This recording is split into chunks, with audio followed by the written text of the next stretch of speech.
It's BBC Radio WM on FA Cup 4th round weekend. All four of our teams who have got ties are all live on BBC Radio WM. Coming up at 5:45, it's Aston Villa versus Newcastle. 7 changes for Villa. We'll be building up to that very shortly.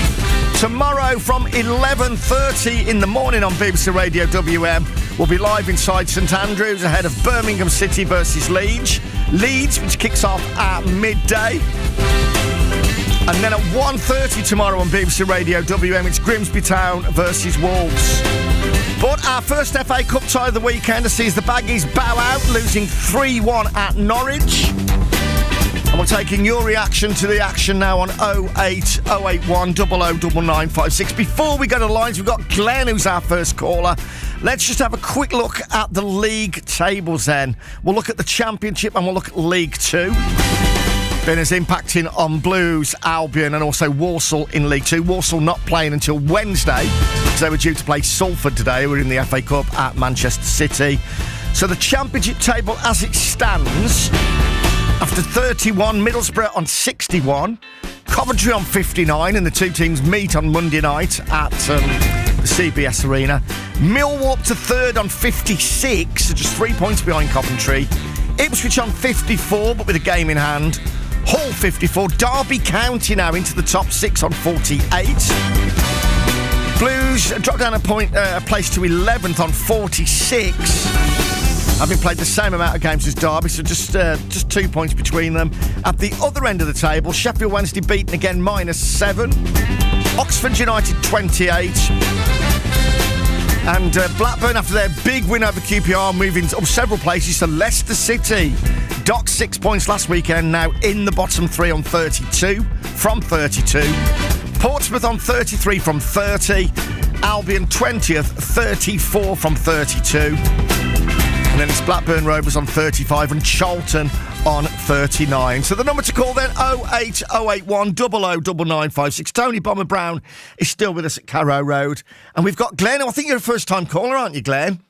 No, I did call years ago, but I haven't phoned for a while. Oh, well, welcome. Thank you very much for ringing us this afternoon. So you're at the FA Cup. What did you make of it today? And what did you think about the team selection? Well, the team selection is what you would expect from an FA Cup tie, but that's just because of the way the people view the FA Cup nowadays. Yeah. Terrible playing young players. It meant we'd got no chance of winning, and 11 corners against you in the first half. It was so one side. I couldn't believe it when they levelled. I mean, I think we're not going to survive this season.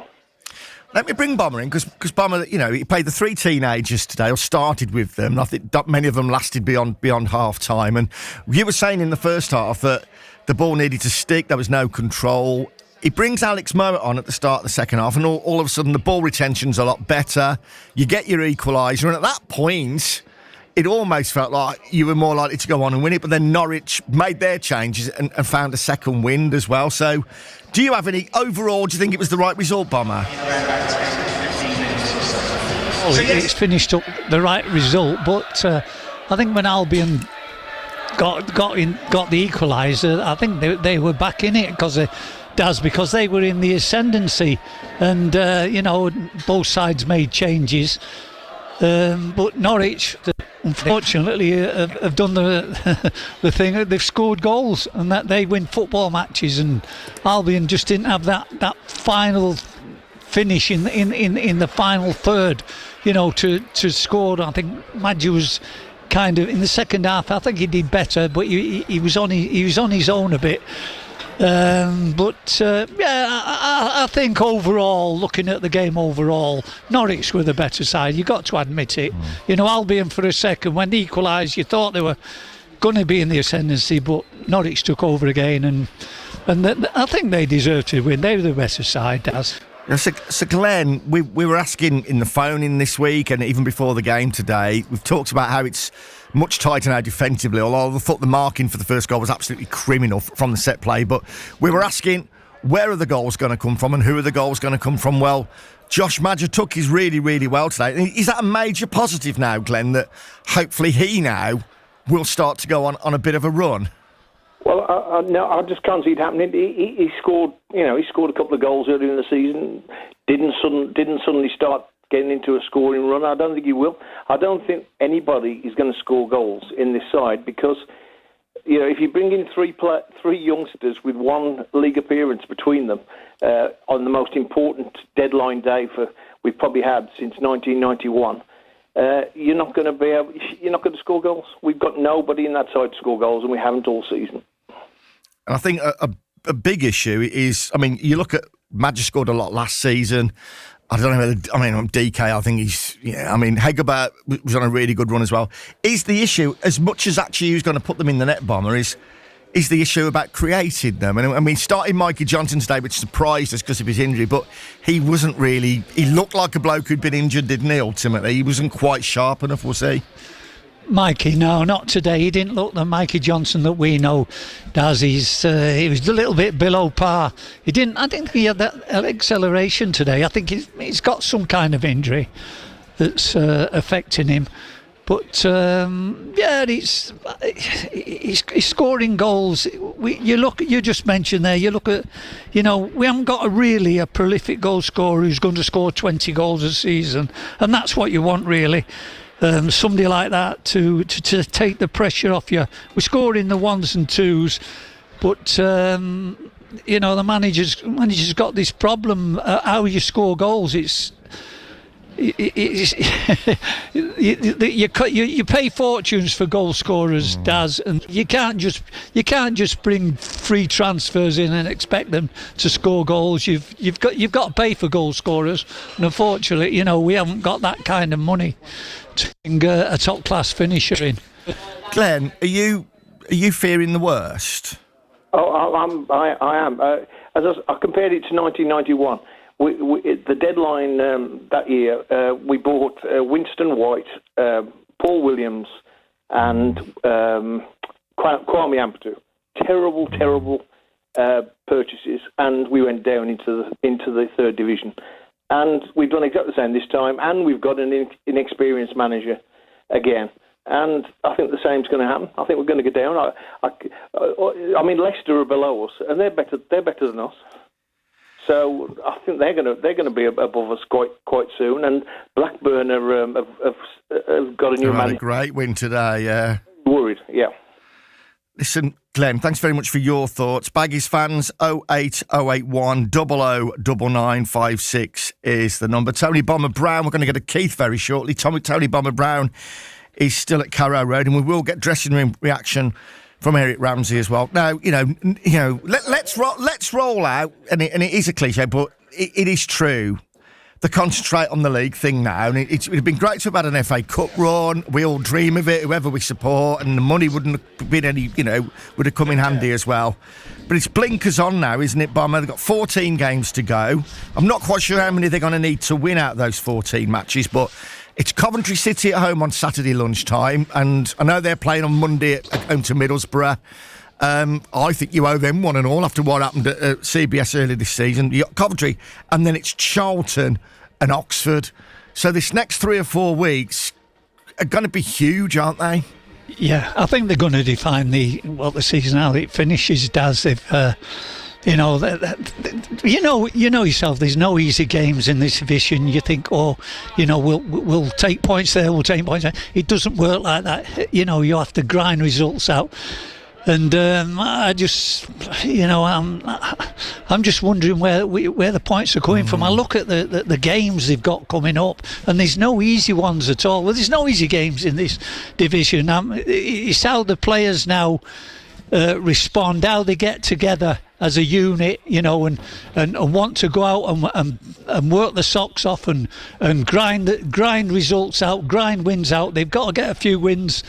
And it's going to be interesting. You can't tell, Daz.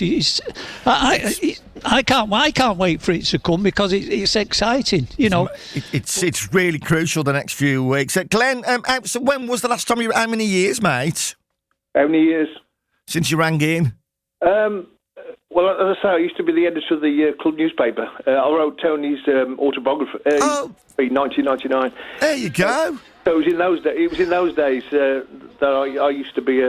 Oh, mate. Well, listen, I've really enjoyed chatting to you. Ring us again soon. Okay. And Bomber, do you want an updated version of your autobiography? Potentially. Yeah. Glenn, really good to hear from you, mate. Glenn, long as there's no stories about me in there, Bomber. Really good to hear from you, Glenn. We'll go to Mick after we go to Keith, and then we will start our build-up to our next FA Cup tie of the day, Aston Villa versus Newcastle. Keith, Glenn sounded, you could hear it, couldn't you, how demoralised he feels and how concerned he feels about the coming weeks. How do you feel right now after that? Well, yeah, I've spoken to you the last couple of times, the last couple of weeks after the Albion games, mate. And you know how I feel about Ramsey. You know, I don't know the bloke, but I cannot avoid him. I cannot stand anything about him. I want him out of our club. I don't care. You know, what's he done to Johnston? Johnston was our best player. He looks like you don't want to know. You know, this afternoon I haven't been so bothered about the Albion in the Cup. I've been watching what's been going on at Blackburn, the Blackburn game and the Portsmouth game. Well, luckily Sheffield United scored in the 90th minute, don't they? But Blackburn, I said once Valeri and Ismail got the sack, they'd pull away. And if it hadn't been for Leicester getting docked with 6 points, we'd have been back in the bottom three again, not knowing where the next win's going to come from. And this is an issue, and, you know, today was a cup tie, but it is, Bomber, 7 matches now under Eric Ramsey. And undoubtedly, they've tightened up at the back in the last 3 or 4 games in the league and cups. Only conceded once in the last 3 matches. And the way they've before, you know, like I know they let the 3 in today, but they've got 2 clean sheets before today. So they're only today's the first time they've let some goals in for a couple of 3 matches. And it was a much changed defence as well, and changed the goalkeeper, you know, today as well. There's 14 games. Go on, Top Bomber. Sorry, Daz, I was just going to say they'll fall back on. I know the manager is the last 2 results, the clean sheets. That's what he'll fall back on, and then he'll say that's what I want initially. I want to keep clean sheets. That's the starting point. We spoke about it before this game. You know, we're going back to basics, and they'll have to do that again and try and keep a clean sheet in the other games and try and. You just said we don't score a lot of goals. You've got to try and nick 1-0s. That's what you've got to do. That's how you'll win points to the end of the season now. But initially you've got to keep clean sheets. Well, listen, you know, Keith. Yeah. At the moment, I was just going to say to you, mate, that so you got 14 games to go, 34 points at the moment. Now, if we use 50 points as the magic number, it might be less. But if we use 50 points as the magic number to stay up, that means you need 16 points from 14 matches, which is 5 wins and a draw, or 4 wins and 3 or 4 draws. So where are the wins going to come from? I ain't got a clue, mate. No, but Dad, I've spoken lots of times over these. I got loads of mates. My phone never stops when Albion am on, whether I'm at the match or not. But nobody can see where another win's coming from. No one can. I mean, like, I agree with Bomber. I ain't going to disagree or argue with Bomber about anything. You know, but if we can keep the draw like 0-0, that ain't going to be enough to keep us up. But we always concede. I know we did the last 2 games because he changed it, didn't he? But did he change it off his own bat or because other people told him to? Because I don't think he's the type that had just gone around and said, well, I'm going to change back to where they can play. I think somebody's had a word in his cell and told him, if you don't revert back, we're going to get battered every week. Keith, thank you very much for your thoughts as well. We'll take final call for now before we start building up to Villa against Newcastle. It's Mick who's given us a call on 08081 009956. So Mick, out the FA Cup today, it was for a while in that second half when you equalised, you thought, this at the worst it could actually go to extra time and penalties, but it wasn't to be. But I think there's just a general concern, isn't there, amongst many fans about looking at that league now and looking at the amount of games you've got to go and where the wins are going to come from. And is it worrying you, or are you more optimistic? I'm worried like the other Albion fans does. I'll be honest with you. Bombers hit the nail on the head. It's all right drawing, getting a point. But I've said this before to you. Where's the goals going to come from? It's all right drawing. You got to get goals to win games, and we're in dire trouble. If they don't get rid of this bloke, I ain't joking. Get rid of him now, like Notts Forest. They don't stand about with him, right? And give Morrison till the end of the season. Might have a chance under Morrison, but this bloke, he ain't no good. He's just no good, Das. I just call where they had him from. I do not know, like the other two. I know Bomber's going to have probably a little dig at me, but... Oh, no, no, he won't. Bomber ain't like that. You're entitled to your opinion and Bomber's entitled to his, but that ain't your style, Bomber, to having a dig at anyone. You can agree or you can disagree. No. But it's coming from... Didn't you agree with me that they should get rid of this manager? I know you're going to say no, that you play for the Baggies, one of the best players I've ever seen. But to me, if they don't get rid of him, Bomber, we're gone. Keep Morrison till the end of the season. You want me to respond to that? Yeah. Yes, please, Bomber. No, I'm not laughing. No, seriously, no. They can understand the man. This man, he's just come in. To be fair, he's had 7 games. But Mick, he's still... Let him answer. Yeah, but he's still trying to get his way of playing over to these players. You've got to give him a chance. He's only been here a few weeks, to be honest. I mean, it'd be crazy, to like him now. And they could go on. I don't know. They could go on a good run starting next week. They could be Coventry. They could get, with 4, and everything looks rosy. We don't know. We have to wait and see. We have to see. I've been in the position with West Bromwich Albion, you know that, and it's all about sheets initially and trying to win one games. When remember when we got promotion, when I played with Johnny Giles, we had 20 odd clean sheets, and that was the basis of us getting out of trouble because we were near the bottom of the league at Christmas, and after that we had confidence. And we went on a great run. We're not saying this team can do the same thing. When we know win 3 or 4 matches on the trot and get pick the points up, we don't know. We have to believe in the team. We have to trust the manager. Bummer, we're going to leave there because you're glitching now. Like it sounds like Norman Collier a little bit, but Tony, listen, it's a very passionate call, Mick, and you're not the only Albion. This is what this show's all about. This is exactly having your say. And there's a number of fans who've messaged saying that the biggest mistake was getting rid of Ryan Mason because we would not go down under Ryan Mason. You might not go down under Eric Ramsey. I hope I'm right. Listen, no. I hope I'm right, Daz. If we don't go down, I'm going to come over to WM and I'm taking you out for a meal. There you go. How's that? But as long as it's no more than $3.99 per head. I was going to buy you some fish and chips. There we go. Lovely jubbly. Listen, Mick, thank you. Now, never, ever apologise for having an opinion coming on here. That's what this show's about. And we don't have to agree. It's not a right answer or a wrong answer. It's what you think. That's what it's about, honestly. So, and Bomber will stand his ground as well. So that's what it's passionate, isn't it? That's where you can only do it on here. You can't do it anywhere else. Because they won't take your call on the national ones, or they might give you 20 seconds and then move on talking about Liverpool again. This is what this show's about. That's what BBC Radio WM's for. I've had some really passionate calls there. We may get time as well at full time at Villa Park, depending on whether or not the game goes beyond the 90 minutes, because obviously all ties have to be decided within, on the day, so it could be extra time and penalties at Villa Park. It is Villa Newcastle. Kick-off there, 25 minutes away, and we'll start building up, and we'll be live inside Villa Park, and we'll also hear from Unai Emery very shortly. You eat football. You sleep football. You breathe football. And for all the moments between, we've got you covered too. When your club comes calling, I think it's a hard one to turn down. Get unrivaled news, interviews and discussion from your team. You want that. From the BBC Radio WM team. A team in form. Wherever. Away from home, at home. Whenever. I think there's a lot of time left and a lot of punch to play for. Search BBC Sounds for Villa, Wolves, Birmingham City, West Brom or Walsall. That was pleasing, actually.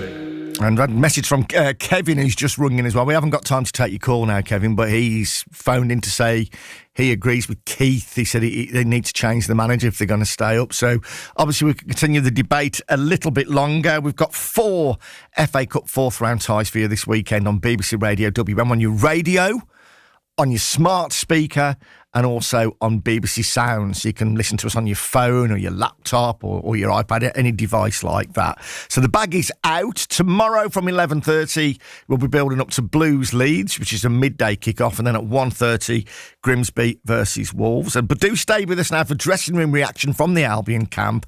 But it is now time to start to build up to our next FA Cup 4th round tie of the day on BBC Radio WM, as Aston Villa go head-to-head with Newcastle. So first up, let's get a reminder of the team news with Tom Marlowe. Thank you, Daz. 7 Villa changes, the 7-time winners of this competition. Marco Bizot, Victor Lindelof, Pau Torres, Luca Dean, the captain for the evening, Leon Bailey, Ross Barkley and Tammy Abraham coming in from the side which won 1-0 against Brighton on Wednesday evening. So keeping their place, Lamar Bogard, Amadou Onana, Douglas Luiz and Morgan Rogers. Marco Bizot then in goal for Unai Emery's side tonight. Lamar Bogard, Victor Lindelof, Pau Torres and Luca Dean. Amadou Onana and Douglas Luiz in midfield. Leon Bailey, Ross Barkley and Morgan Rogers behind Tammy Abraham up front. On the Villa bench, the goalkeeper Emi Martinez, Esri Konsa, Tyrone Mings, Emi Buendia, Ollie Watkins, Andres Garcia, Jadon Sancho, Ian Matson and Mohamed Kone. For Newcastle, well, there are 6-time winners and they've made 6 changes from the side which beat Spurs on Tuesday evening. Coming in, Aaron Ramsdale, Lewis Hall, Jacob Murphy, Sandro Tonali, Will Asula and Nick Voltemade. They have Ramsdale in goal, Kieran Trippier, Malik Chow, Dan Burn and Lewis Hall. Then in midfield is Jacob Murphy, Sandro Tonali and Jacob Ramsey, the former Villa midfielder, Will Asula and Harvey Barnes either side of Nick Voltemade, the tall German up front. On their bench, Nick Pope and John Ruddy, the goalkeepers. Anthony Gordon, Anthony Alanga, Joe Willock, Alex Murphy, Leo Shahar, the West Midlands born player, Sean Neve and Park Chung-soo. And I must say, Daz, it's a challenge to read the team sheet tonight. Gary Thompson alongside me as well, because we're back to the 90s today. That's a theme here at Villa Park for this FA Cup match, and all of the names in front of me on the team sheet have been listed in full. So you've got all of Emi Martinez's middle names, Ollie Watkins or Oliver George Arthur Watkins, as it says here, but it's a challenge to read it, put it that way.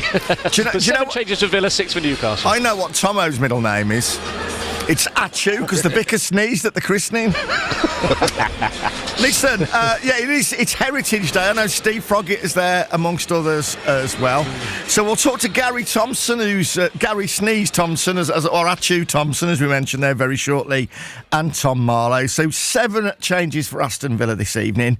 And at his pre-match media conference yesterday, we were talking about the injuries, and with so many affecting his squad options at the moment, Emery gave an insight into how his side have had to readjust tactically. Usually, as a coach, I had this problem a lot of times, and how I needed to take a decision, building the team, trying to some players being with the possibility to play in different positions, being versatile. Now we don't have. I don't have another issue different than before I had in another moments or another countries, another clubs, or even here in Aston Villa. And another things as well, they have this problem with players being injured. But we are after the transfer window finishing, and with some change we did, and the players, they are injured. We are working with different possibilities, and Lamar Bogard, for example, is a very good possibility, and getting good performance with us progressively, because he was here when I arrived here 3 years and a half. He was here. He was in the academy. He was training with us. He was going on loan. Now, how he is performing and playing, and as a right fullback, he played marking Mitoma, and playing as a midfielder, playing out of matches. I am confident. And then the consistency of Amadou Onana, the performance of Ross Barkley after he was injured, and Douglas Luiz, how he is adapting, and I think progressively getting better. I think he played a good match on Wednesday. We have enough players to replace as a midfielder, to replace as well fullback Andres and Matty Cash with the player we have. And 2 months ago we were without Tyrone Mings and Pau Torres, and Lindelof played fantastic, so much in a row, stuff then. This is our work. This is something making me more intense in my focus each match with the possibility we can have and to get the performance as soon as possible. And the players, they are ready to play, and they are always opening their mind to try to help us in different positions, being versatile. So we've got Tom Marlowe and Gary Thompson at Villa Park, and Gary, at the moment, because of so many key players unavailable, and obviously we've talked a lot, haven't we, in the last week or two about Tielemans, Boubacar Kamara, John McGinn, Matty Cash now as well, and even Andres Garcia, who'd probably be the next cab off the rank. So right now, has Unai Emery maybe had to, by out of necessity, had to sacrifice a little bit of that flair? Right now, to get results, is it more a case of perspiration rather than inspiration? Yeah, definitely. I mean, you look at the players we've lost, as you say, two out of the three, and you're talking about Kamara and Tielemans would definitely get in the most Premier League sides, and John McGinn would do as well, because he's John McGinn, because he brings a certain level of spirit and fight and ability on the ball as well. So you look at that and you think, well, he's lost basically an A-list midfield, and all of a sudden you've got to bring in another group of players who obviously can do the job, but not at the same level. And therefore, Villa fans that watched the game the other day saying, "Oh, like we're grinding it through, we're just getting through the games and that," and they expect them to be free-flowing and everything go really well. You're looking at a different level of player now, and that's not disrespect to these players. They've got to get to the level where Tielemans and that have been at. And so in the meantime, you grind it out until you get to that point. And talking about going to different levels, as we heard there, Emery lauded his diversity. He said he needs versatile players, and he touched upon Lindelof, who drops into the back four today. And Bogard, who's at right back this evening as well, and he spoke about him particularly and said that he was in the academy when he arrived at Villa Park 3.5 years ago.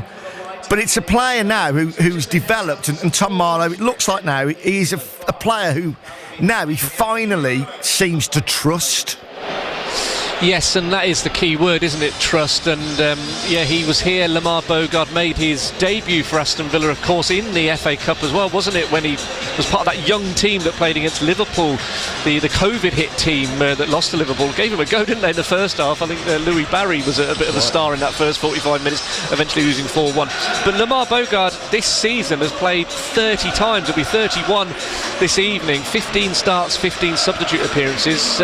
Last season he only played 16 times in total, so you've got a player here who's played twice as much this season, more or less, for Unai Emery, and talk about trust, versatility and flexibility, so key as well for Unai Emery. You mentioned Lindelof in terms of the fact, I think his first appearance, Lindelof, was at the Hill Dickinson, and he came on and played defensive midfield. But Lamar Bogard, Scott Minto's just behind me working for another radio station, asking me where's his best position, and to be honest, he played very well at right back on Wednesday against Brighton. Defensive midfield seems to be the place where he does tend to get selected. I think he's played at centre half as well, so he's a player that's so crucial for a squad. I mean, I mentioned it already, it's sort of 90s day here at Villa Park. You think back to likes of Simon Grayson, who was able to play in a few different positions for Villa towards the late 90s, and having someone like Lamar Bogard is so crucial in a successful squad.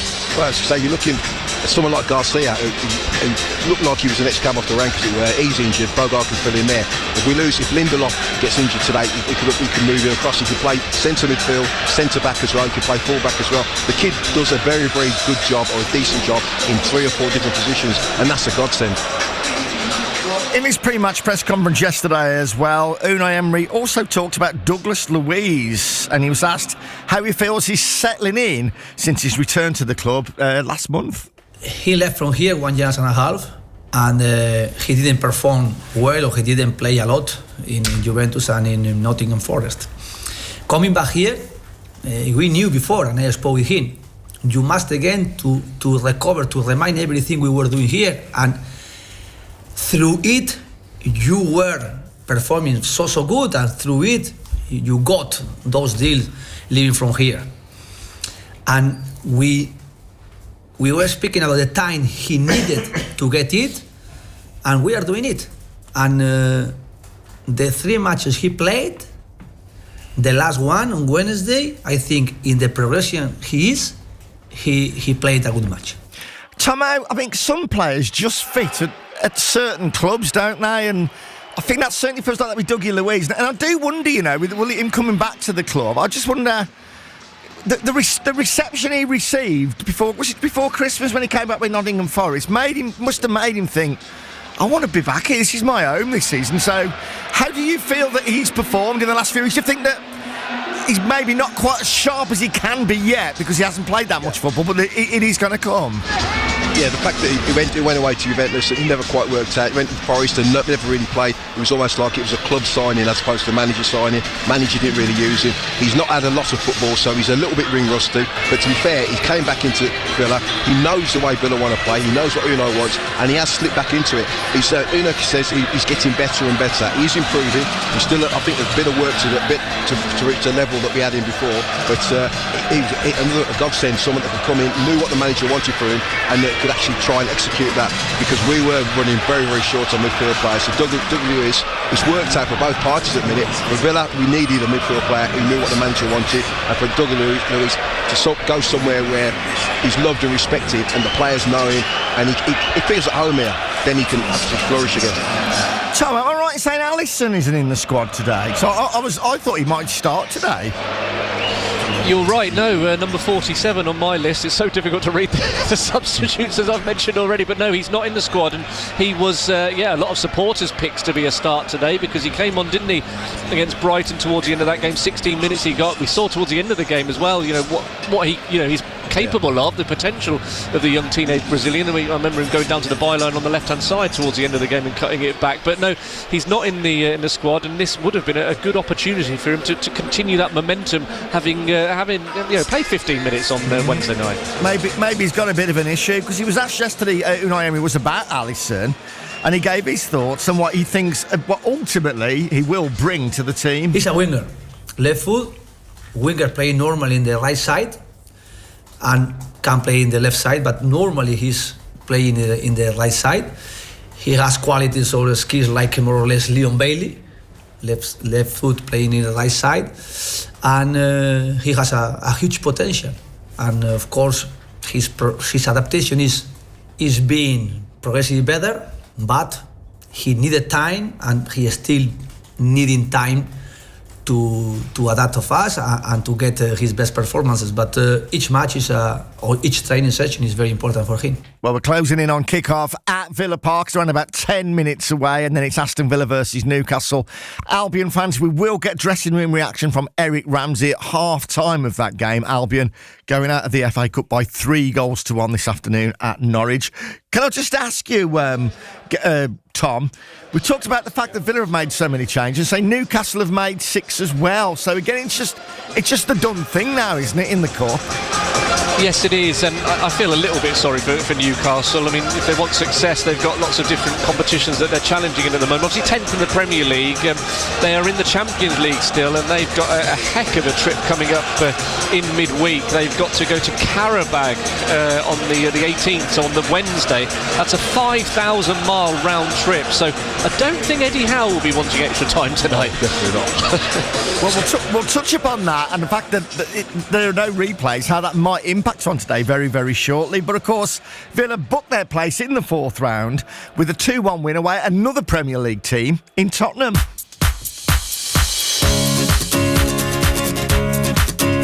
Marlon into the path of Buendia!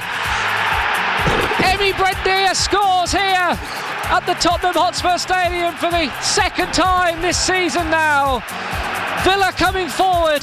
Marlon into the path of the Argentinian, who hit it high into the roof of the net for his 6th goal of the season. and Villa hit the front in this FA Cup third round tie. We've played 21 minutes. Buendia on the score sheet again in the capital. It's Spurs 0, Villa 1. Given away again by Spurs. Mattis Tell this time the guilty party, and Villa will come forward. Buendia into the path of Donyell Marlon, low into the path of Buendia, and now Morgan Rogers! Villa lead 2-0 in first half. Stoppage time. And just like Buendia, who scored in the league, Morgan Rogers, adding to Villa's tally here, puts his arm on the corner flag nonchalantly as he nets his 8th goal of the campaign and might well be booking Villa's spot in the 4th round of the FA Cup.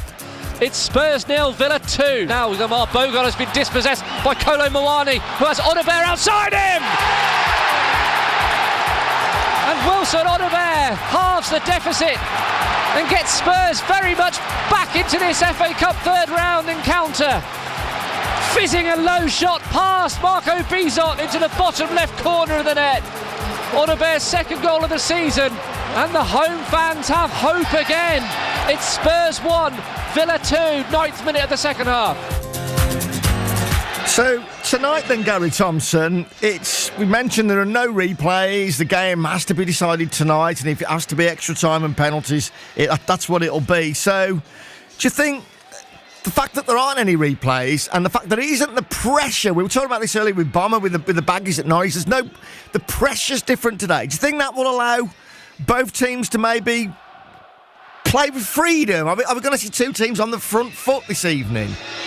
Yeah, you'd like to think so. As you say, the tie has to be settled tonight, and the last thing anybody wants to do is go to extra time and then penalties as well, especially as they've got to go all the way to Karabakh to play a game over there. So a few players will be thinking, we want to get this settled either way. For Villa, imagine we're back at Villa Park again. We've got to win at Villa Park. We want to keep the thing going. It's a great opportunity now to just start getting back onto a little bit of a run. So, are we expecting, you see Barkley's in, so are we expecting him to be behind Abraham with Rodgers wide, Tom? Or what do you think he'll do? Yeah, that was my thought when I saw the team sheet, that Ross Barkley will be in the 10, that role just behind the main striker, Tammy Abraham, and he'll have support from Leon Bailey and Morgan Rogers either side of him, with then Amadou Onana and Douglas Luiz behind him. So yeah, big night for Ross Barkley. This is his first start for Aston Villa since the West Ham United round 3 tie in the FA Cup last season, so it has been really sort of stop-start for Barkley. He made 10 substitute appearances this season, but this is the first time that he'll be starting a game in this campaign for Unai Emery, and a big opportunity for him, and a chance certainly with the absences we've talked about already with John McGinn and Yuri Tielemans in particular out, for Ross Barkley to show what he can do now as he's nearing 100% fitness. Yeah, and with Tammy Abraham starting the game this evening, Tom's just mentioned Leon Bailey there. It's his job to provide the ammunition, isn't it? Give him the service. Yeah, Leon lost his way a little bit. He went away to Rome, he got injured, never really got into any kind of groove. He came on against Newcastle, was very, very sharp. The other night when he came on, he didn't really do an awful lot. But hopefully we can see Leon Bailey of 18 months ago, because that kid was a player. First half at Villa Park is on the way next. BBC Introducing. It's Theo Johnson, the voice of BBC Introducing in the West Midlands. This is the show where we play you the best in unsigned, undiscovered and under the radar talent. The Ed Sheerans, the Stormzy's, they all came from BBC Introducing, and this is what we're here for, and this is what it's all about. This is really the heart of the UK, and there's been loads of big talent that came out of this city, and we're playing them right here first. BBC Introducing with Theo Johnson. Catch this show tonight at 8. I wanna say a lot. On BBC Radio WM and BBC Sounds. BBC Radio WM Sports. So far today then in the FA Cup, we've had West Ham winning 1-0 at Burton after extra time. Mansfield of League One winning at Burnley by 2-1. Man City 2, Salford 0. And in the last few moments, Southampton have beaten Leicester 2-1 in extra time. And of course, in our first of our 4 FA Cup ties this weekend on BBC Radio WM Sport, we heard West Bromwich Albion's 3-1 defeat at Norwich. Stay with us for dressing room reaction from Eric Ramsey at half-time of our next game. And don't forget all of our ties this weekend, as well as on your radio, also available to listen to on BBC Sounds and your smart speaker. But the teams are out, the fireworks are going off, and the first half is about to get underway at Villa Park. And on this Valentine's Day, let's join BBC Radio WM's very own Jack and Vera Duckworth, otherwise known as former Villa striker Gary Thompson and Tom Marlowe. And I've written Vera Duckworth a poem, actually. Do you want to be Vera or shall I be Vera? What would you prefer, Tomo? I think I'm more of a Vera type. OK, I'll be Jack then for the night. Roses are red. Violets are blue. These sides met last month. Newcastle 0, Villa 2. Very good. And while their date in the North East in January was a memorable affair for Villa fans, their first date of the season back in the summer, back in August, was anything but. Esri Konsa picking up a red card. Villa starting their run without scoring, even flirting with the relegation zone. But it's been much rosier since, culminating in that late gift from Jake Hinchelwood on Wednesday night as the Birds, in this case the Seagulls of Brighton, couldn't match what the Bees, Brentford, had managed 10 days earlier and win at Villa Park. It's BBC Radio WM Sport. It's the FA Cup 4th round. 7-time winners Villa going head-to-head with the side 7 places below them in the Premier League table. These two sides paired together for the 7th time in the history of this romantic old competition. And here's a reminder of the team news tonight. For Aston Villa, 7 changes from that victory against Brighton. Marco Bizot starts in goal. It's Lamar Bogard, Victor Lindelof, Pau Torres and Luca Dean the captain. Amadou Onana and Douglas Luiz keep their places at the heart of midfield. Leon Bailey, Morgan Rogers and Ross Barkley behind. Tammy Abraham up front. On the Villa bench, Emi Martinez the goalkeeper, Esri Konsa, Tyrone Mings, Emi Buendia, Ollie Watkins, Andres Garcia back in the squad, Jadon Sancho, Ian Matson and Mohamed Kone. For Newcastle, 6 changes from the victory at the Tottenham Hotspur Stadium, which saw the end of Thomas Frank's reign in charge of Spurs on Tuesday evening. Aaron Ramsdale is their keeper. He was a penalty shootout hero in the 3rd round against Bournemouth. Kieran Trippier, Malik Chow, Dan Burn and Lewis Hall.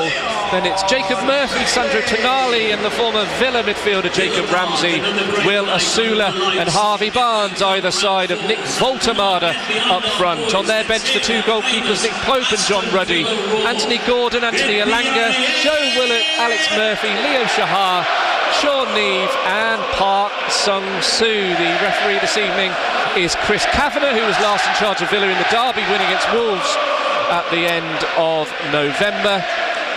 Well, Gary Thompson, the noise is pretty deafening. It's a pretty packed house here at Villa Park tonight. They've had this 90s theme going. I must admit, seeing Steve Staunton and Damian Atkinson and others, Stan Collymore scoring on the big screen beforehand, just to get us in the mood. As far as Aston Villa are concerned, Tomo, this is an opportunity to progress again, and they're competing on 3 fronts at the moment. Yeah, as I said before, this is a great squad that Unai's got. He's done ever so well, and a lot of players with Dean Smith's players, but he's worked very well with them. We got to the semi-final, but this will only be known as a great squad if we actually win something. This is a great chance to get further into another competition, to get towards winning something.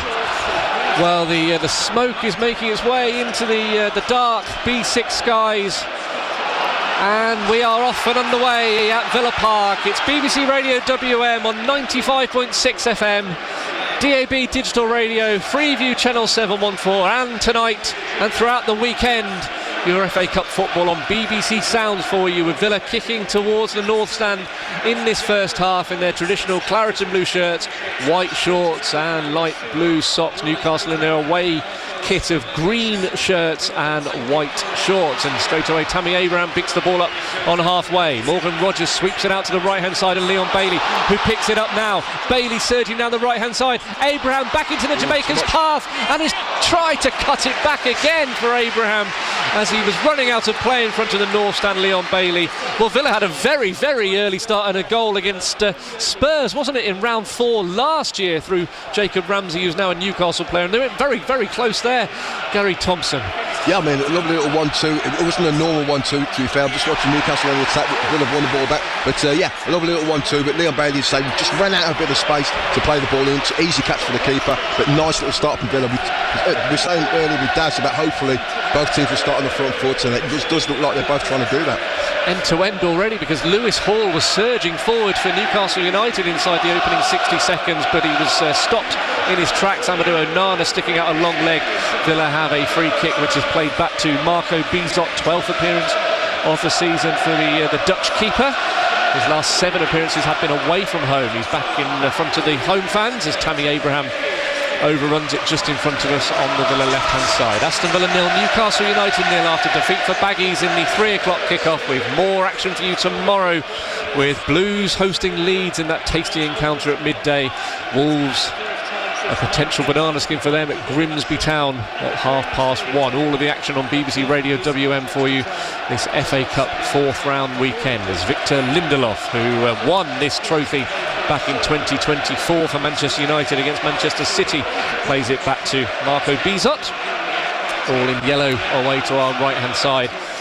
And the Newcastle United fans who have made the journey in quite some number as well opposite us in the Doug Ellis stand, finding their voice opposite us now as Onana plays it back to Victor Lindelof, and now Marco Bizot picks the ball up again.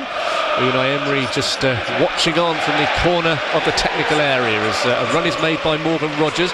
Abraham again trying to get involved, but Dan Burn with the header away. Challenge in midfield by Lamar Bogard, who'd come forward as far as halfway from his right back position. And he's out of position now as Tonali comes forward for the visitors on the left hand side. Watched closely by Lindelof. Harvey Barnes making an overlapping run. Voltemada has it 18 yards from goal, but it's won back by the side in claret and blue, and Ross Barkley will come clear with it. And Villa will just try and tidy up on their right hand side Gary Thompson, but already we played 3 minutes and this looks like it's going to be a very open game. As I say, you're always hoping for an open game, you're hoping for a game of end-to-end stuff, but at the minute that's what we got. Abraham lays it off for Leon Bailey, and Villa will come forward again, led by their winger on the right hand side. Leon Bailey plays it back to Ross Barkley, squares it here for Douglas Luiz. Very much looks like Ross Barkley will be in the number 10 position for Aston Villa as Abraham flicks it out to the right wing, and Lamar Bogard, whose Uncle Winston won the Copa del Rey for Barcelona back in the late 90s. If we're continuing this theme, this decade theme that Villa have put on tonight, as Voltemada goes down, and it'll be a yellow card for Douglas Luiz, who picks up his first yellow on his return to Aston Villa. Voltemada was hoping to release it and the Newcastle start a counter-attack, but Douglas Luiz stops him. Yeah, Douglas Luiz has the ball, he's taking 2 or 3 touches, he's moving, he's looking too slow, he's looking to where he's going to pass the ball. Voltemada just nicks the ball, he's off, and Douglas Luiz grabs him and it gives away a free kick and also got himself booked. But it's just a little bit sloppy play from Douglas Luiz there. Just move the ball quickly, if you get plenty of time on the ball, just keep moving it, you can always make an angle to get the ball again. BBC Radio WM Sport, victories for the likes of West Ham United earlier at this stage of the competition as Ramsey plays it back to Kieran Trippier, tries to play it out to the right hand side for Jacob Murphy, but he meets Morgan Rogers, who is tripped on halfway and has stayed down here worryingly as far as Aston Villa are concerned. Voltemada, the other number 27, coming forward now in green for Newcastle United. Out to the right hand side it goes, and Jacob Murphy thought about a cross in there, but he's given it to Trippier, and now Ramsey, encouraged to shoot by the visiting fans, scored in midweek against Tottenham Hotspur, his first goal for the club. But this time Villa come clear, and that's a really nice layoff by Tammy Abraham into the path of Morgan Rogers down this Villa left wing. 3 to his right hand side. Rogers lost his footing as he tried to play in Ross Barkley. Abraham will get to the loose ball first and feed Leon Bailey now. Bailey's shot is blocked by the tall figure of Malik Chow. Villa stay on the attack, roared on by the home fans. It's Bogard and Onana. Now Douglas Luiz back to the Belgian again. Onana tries to slot it in for Ross Barkley, but the visitors win possession back. 5.5 minutes played. 0-0 on BBC Radio WM between Villa and Newcastle United. Still very lively. Nice little build-up from Aston Villa, but they're trying to be almost too intricate. By the time it gets to Douglas Luiz, he tries to just thread a ball through, gets cut out. Newcastle trying to come away on the attack, but Voltemada is coming closer and closer to the ball, so they can't really get out. As soon as the only one that goes in behind, Voltemada wants to go and link the play all the time. The voice of Gary Thompson, 17 appearances in the FA Cup for Tomo, including a semi-final appearance as well for Sheffield Wednesday back in April 1986. He lost here at Villa Park, to Everton on Everton's way to playing Liverpool. We were robbed. Ramsey now in the centre circle, out to the right-hand side, and Kieran Trippier. Lots of space on the right-hand side here for the visitors. Clips the ball in to Voltemade, who flicks it on to Harvey Barnes, left side. Barnes likes a goal against Villa. He's been forced wide, cuts it back here for Jacob Ramsey. Good interception by Onana, only as far as Kieran Trippier. Plays it off to Nali. Luca Dean, the skipper for the night, gets his body in the way, and Villa will come clear through Pau Torres, but he's given it away. Unai Emery waving his side back as Newcastle have possession inside the Aston Villa half. 0-0 the score, 7th minute. And Malik Chow has it inside the centre circle for Newcastle United. Tonali now coming forward. He's got Kieran Trippier close by, who drags it back to Dan Burn. Now here's Chow again, joined from AC Milan in August. He's played 36 games in a row now, Malik Chow, in all competitions. Very reliable centre-half for Eddie Howe. Yeah, he's done ever so much since he's come to Newcastle. He's done really, really well, and I think they all trust him as well. But just looking at the Villa side, the minute they lose the possession, but I think we were saying to Daz about being an open game. It definitely is an open game now. Voltemade plays it to his right-hand side in Kieran Trippier. Trippier, who has scored a goal against Aston Villa. It was a free kick back in February 2022. Yet to score this season, though, as Barnes lets go the shot from at least 30 yards. Drags it well wide to the left as Barnes, who has scored 6 goals in 12 appearances against Aston Villa for Leicester in Newcastle, but that was nowhere near troubling Bizot. Yeah, he does like to play against Aston Villa, as you say, but saying Voltemade's coming towards the ball, so as soon as the one is going to be further up against the centre halves, and then they can link the play, get it out to Loxer Barnes. Barnes is coming side, had a shot, never trouble the goalkeeper at all, but this game is quite open. But I'm just looking at Morgan Rogers. He seems to be moving better than he was earlier, but we just need the likes of Morgan Rogers to get on the ball a bit more. Maybe we can cause them a problem going the other way. Ball goes over Rogers' head and out of play for a throw-in on this near side for Newcastle United, who, as I've mentioned already in the build-up, have won this competition 6 times, but similar to Aston Villa, it's been a very, very long time.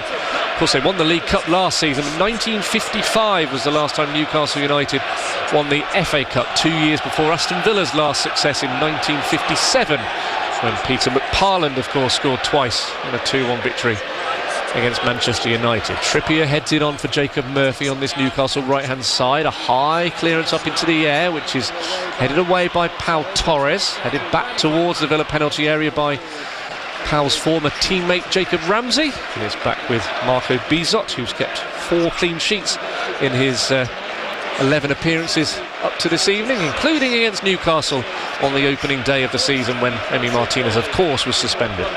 Oh yes, well, to be fair, the suspension, it was just not a ridiculous challenge against Man United. Yes, which cost him. High ball forward for Voltemade, using his tall frame, the German, to hold off the Villa defence, and now Murphy plays it to the right hand side, and Trippier, who clips it forward again for Murphy. Murphy's high ball towards the back post, looking for Harvey Barnes.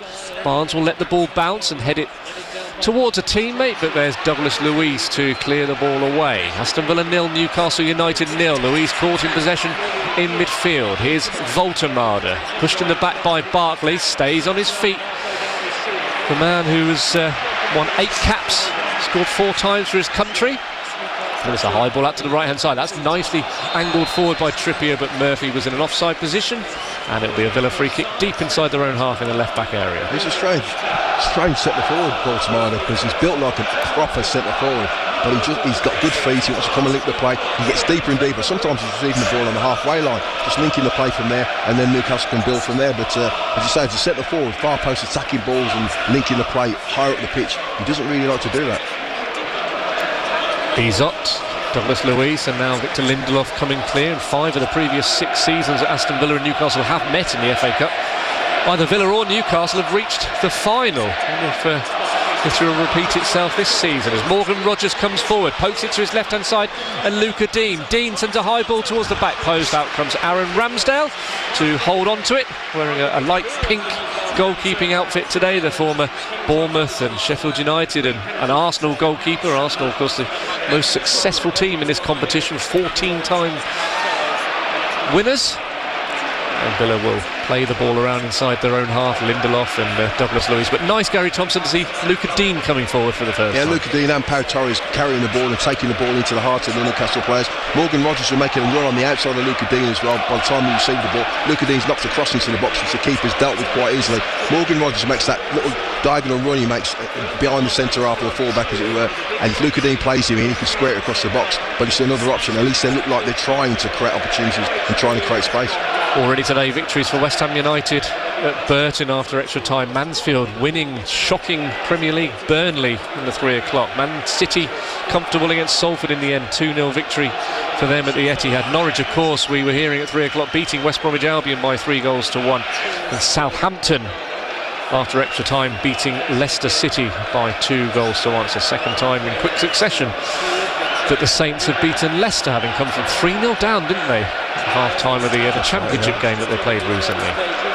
Villa pinging the ball around, and in the centre circle, Lindelof plays it to his right-hand side to Amadou Onana, who shimmies away from Voltemada, tries to thread it forward towards Rodgers.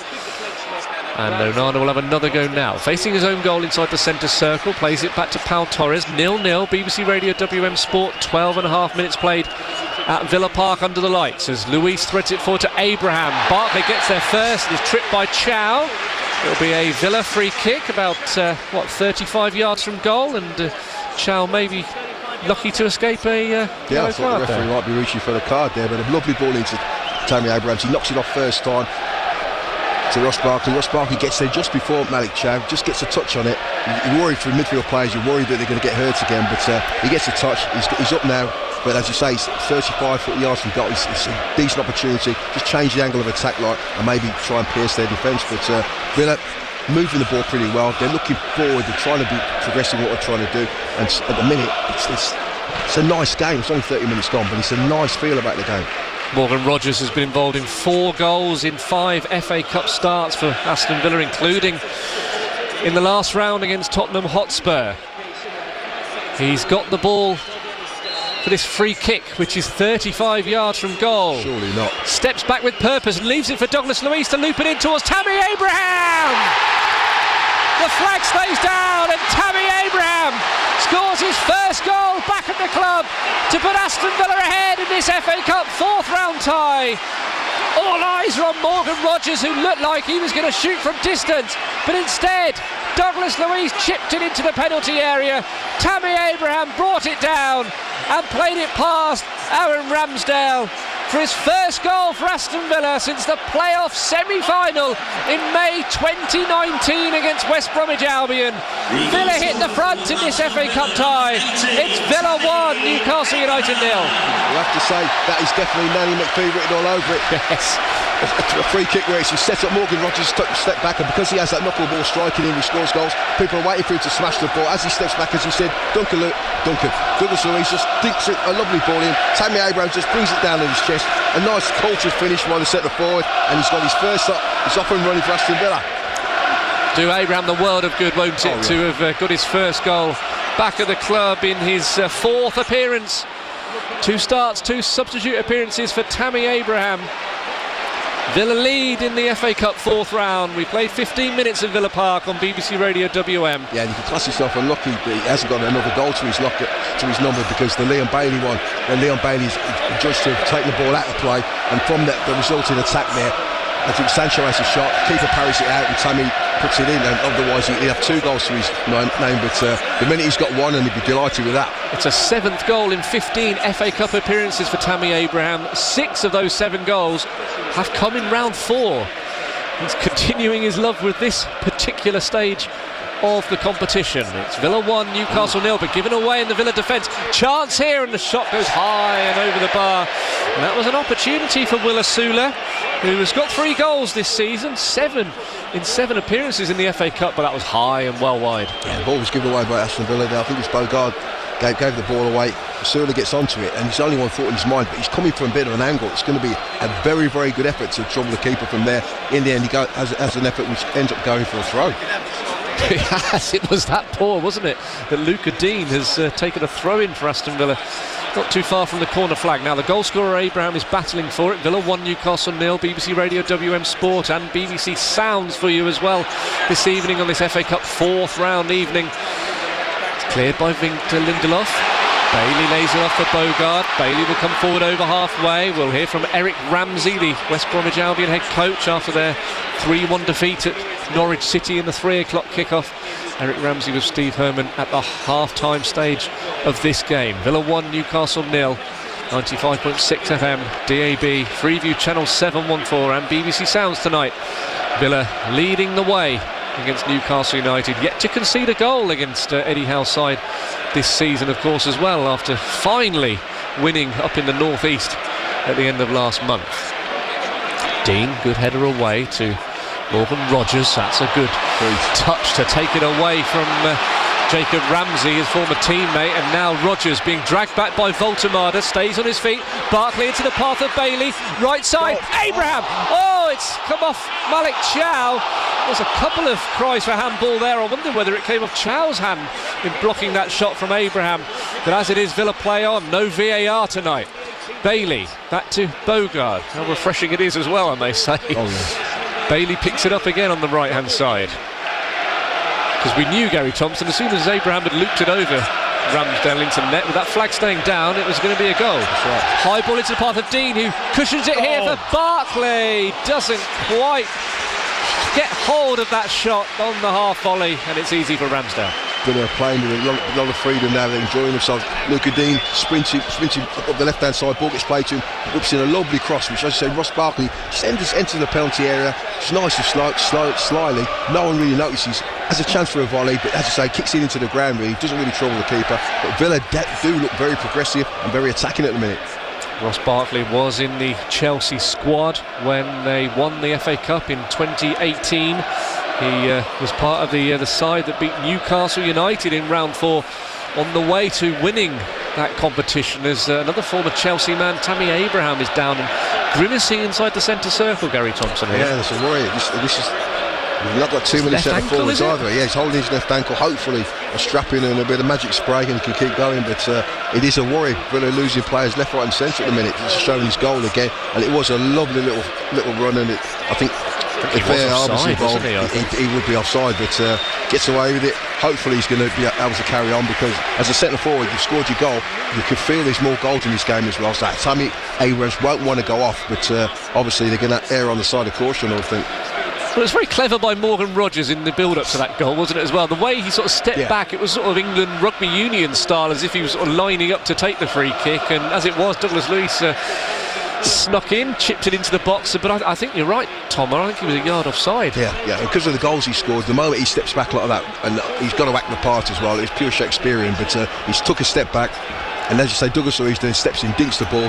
They've gone just a tad early, but great control by Tammy Abraham and good finish. A couple of Newcastle defenders did appeal, but Abraham has scored, and Villa do lead on BBC Radio WM. FA Cup 4th round evening at Villa Park. 20th minute, Abraham will be okay to continue. Unai Emery just a nod of his head as he has a quick conversation with the goal scorer, who has netted his 27th goal for Aston Villa now across 2 spells. He was the top scorer last season for AC Milan as well, as they went to win the Coppa Italia.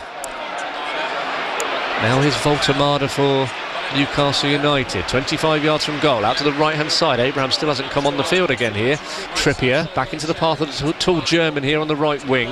Back to Jacob Murphy. Murphy slightly further back today in midfield in terms of how Newcastle United are lining up. Now here's Trippier, now into the path of Murphy, right side. It's deflected off Douglas Luiz. It's a poor touch by Luca Dean, and now Rogers with some defending to do to dispossess Jacob Ramsey, and hurriedly it's cleared away by Pau Torres as far as halfway. Villa 1, Newcastle 0. Villa's trying to work the ball out. The ball gets played into Luca Dean, and then he rolls it back to Pau Torres. Every now and again, just clear your lines, get yourself up the pitch. By keep passing the ball 4 or 5 yards and encouraging Newcastle to come and get the press on. They get the press on in the final third, they get a strike at goal. On BBC Sounds tonight, and of course you can get all your pre- and post-match audio from Unai Emery and Villa players, including the likes of McGinn, Tielemans, Rogers, all their reaction to Premier League and Cup games as well for you on BBC Sounds. Just ask or search for Aston Villa. You'll get some former players reminiscing as well, the likes of Ian Taylor talking about the 1996 League Cup final.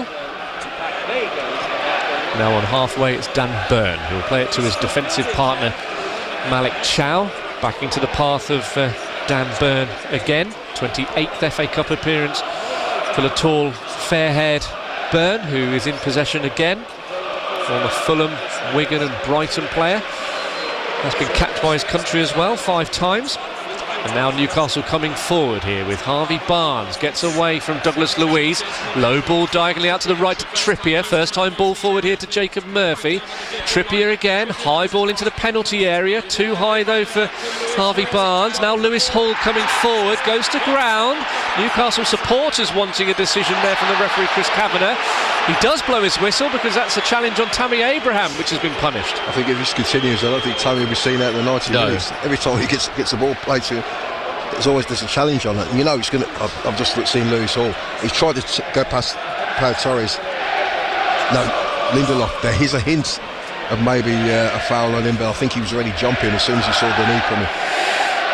My first thought when looking at the replay is if we had VAR today, then that would have been something for them to look at, because he did go to ground, didn't he, under the challenge of Lindelof, and it didn't seem that the Swede had got the ball in the move either. So maybe Villa have got away with a couple of things. The goal, which looked a little bit offside from Abraham, and that challenge there. Definitely a hint of offside, as you say, and that one, he did see him come in.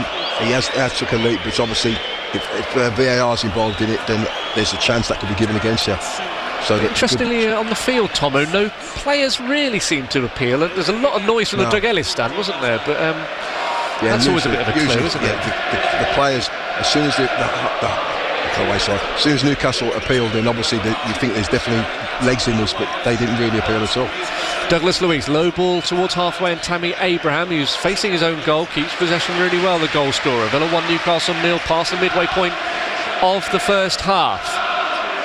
Villa's recent form in the FA Cup, barring last season, have been so wretched, but we're on course for another 5th round date as it stands. Very, very early days, but Abraham goes to ground again. What's that, 3 or 4 times already? Rodgers takes a free kick quickly towards Ross Barkley, but Sandro Tonali so crucially read the run of Ross Barkley and wins it back for Eddie Howe's side. That's Tonali's job as well, to just smell danger, and Dan Burn has gone up the pitch, and Tonali just fills in for him. He does ever so well there, he reads where the ball's going, but good run from Ross Barkley. Villa 1, Newcastle 0. You're home of Sarah Julian at breakfast, BBC Radio WM. Ed James filling in on Monday, where you can win another beanie if you listen out for the code word. And then we have the football phone-in from 6 o'clock with Richard Wilford. Your chance to win it if you give us a call and mention the code word as well. We'll be reflecting obviously on all of the FA Cup football over the weekend on the breakfast show on Monday, talking retail and hospitality, Lunar New Year and the Winter Olympics as well. Ed James filling in for Sarah Julian at breakfast on Monday morning. Catherine Merry, who is watching the athletics this weekend at the what was the NIA, she'll be filling in for Ed at 10 o'clock. The Utilita Arena, as I'm told by Das Hell it's known as now. It will always be the NIA to me. Because we're old fogies. So Dan Burn plays a low ball forward towards Willa Sula. Lost his footing, did the Dane, and it's back with Marco Bizot inside his own penalty area. Villa 1, Newcastle United 0. Continuing that 90s theme, talking about the NIA and remembering gladiators taking place there as well. They've got the old badges, haven't they, on the screens tonight? The Villa badge from the 90s, Newcastle United's as well. As a yellow card is finally waved in the direction of Malik Chow. He was a little bit lucky there, because I thought he should have had one a little bit earlier, but eventually for bringing down, or Morgan Rodgers did stay on his feet actually, to be fair to him, but in making that challenge, Malik Chow, the German, picks up a yellow card. You're right when you say finally as well, because Malik Chow has been putting around. He's got around Tammy Abrahams a few times. He's really tight with Morgan Rodgers. He has committed, as you say, so 25 minutes gone. I would say he committed about 6 or 7 fouls. So eventually he was going to get himself in the book, but he's got to be on his toes now. But Morgan Rodgers showing good strength and pace, and as soon as he gets Malik Chow tight to him, then he gets, and Tammy Abrahams is saying, get yourself on the half turn and get yourself away from him. This is off the training ground as well, isn't it? As all the Villa players surge into the penalty area for Douglas Luiz's free kick, which is taken out to the right-hand side, and Leon Bailey, 2 green shirts around him. Bailey's tried to get round Harvey Barnes and failed, and stayed down the winger, but Barnes has overplayed it. He's looked for Asula. Bogard will tidy up and play it back to Bizot, and Bogard gets the applause of Unai Emery on this near side, just asking his side to calm down a little bit there as he waves towards Bizot just to slow it down as the Dutchman plays it over halfway towards Morgan Rogers. Villa 1, Newcastle 0. BBC Radio WM Sport, 4th round weekend. Leon Bailey's back on his feet and coming forward down the Villa right-hand side. Comes inside to Luis, who's had a good start to this game. Luca Dean picks it up now. Dean sends the ball into the box. Too high for Barkley. Diving header goes wide. Leon Bailey it is by the penalty spot, but he can't angle his header on target, and it stays 1-0. Yeah, Leon Bailey goes down. There's a challenge. Newcastle go on the attack. Villa win the ball back. Ball gets played out to Luca Dean. Luca Dean gets to play a ball into the box, and Leon Bailey, who's just arrived back into the penalty area, tries to get himself nice and low and direct it, but he's directed it past the post. But Villa looking nice and bright when they're moving the ball. They look like they're causing Newcastle a few problems. You won't obviously rest until the second goal goes in, but Villa look like they're the ones going to get the second goal if there is another goal in this. Well, Luca Dean, the 32-year-old, the Frenchman who didn't cover himself in glory last weekend, didn't he, in his defending for that Ryan goal for Bournemouth to make it 1-1, but he does that so well when he comes forward, gets that inviting ball into the penalty area. Of course, late on at St James's Park, it was the cross from the Frenchman, and Ollie Watkins with the header to give Villa a 2-0 victory. First victory in the northeast against Newcastle. You've got him and Madsen who really want to go and attack the ball, attack the play, attacking fullbacks as it were, almost wing backs. Luca Dean, apart from, as you say, last week when he's after you forward and after you, generally he's been very, very reliable for the team. More than 2 decades since they'd won at the home of Newcastle United. Did so last month. It's the visitors coming forward now, led by Jacob Ramsey, who's been sandwiched on his way towards the penalty area. Goes to ground, but again Chris Kavanagh shakes his head. It was Lewis Hall a few minutes earlier. This time Jacob Ramsey, as he made his way into the penalty area. 2 claret and blue shirts sort of coming and engulfing him from left and right. He goes down, but referee sees nothing wrong with it. He tried to shuffle the ball between his feet as well, and you say the 2 Villa players coming to close him down, but I don't think many players complained about it, maybe into the penalty, apart from the fans. Tackle that is. It's Jacob Ramsey on Leon Bailey, the former teammates, and Lewis Hall has it in the centre circle for Newcastle United.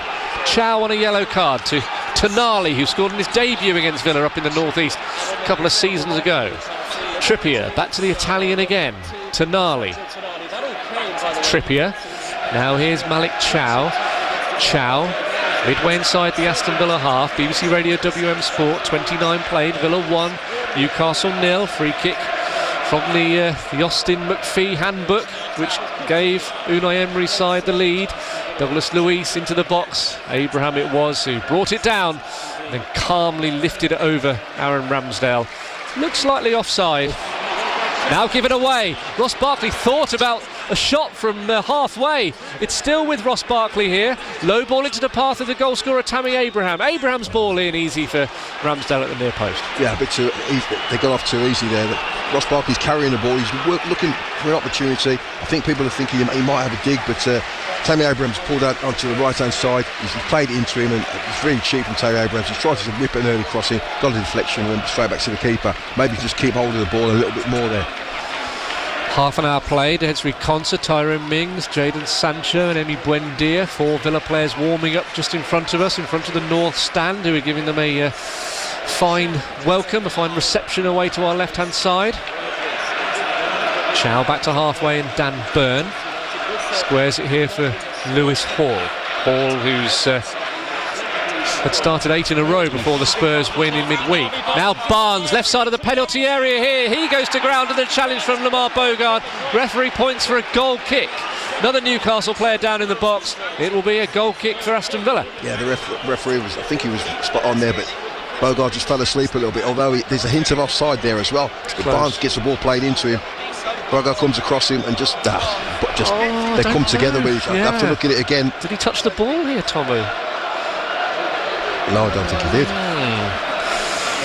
Just as well the fun one's not. She's not here, otherwise I would definitely got involved in Villa that. got away with another one perhaps as the ball goes over Burns' head.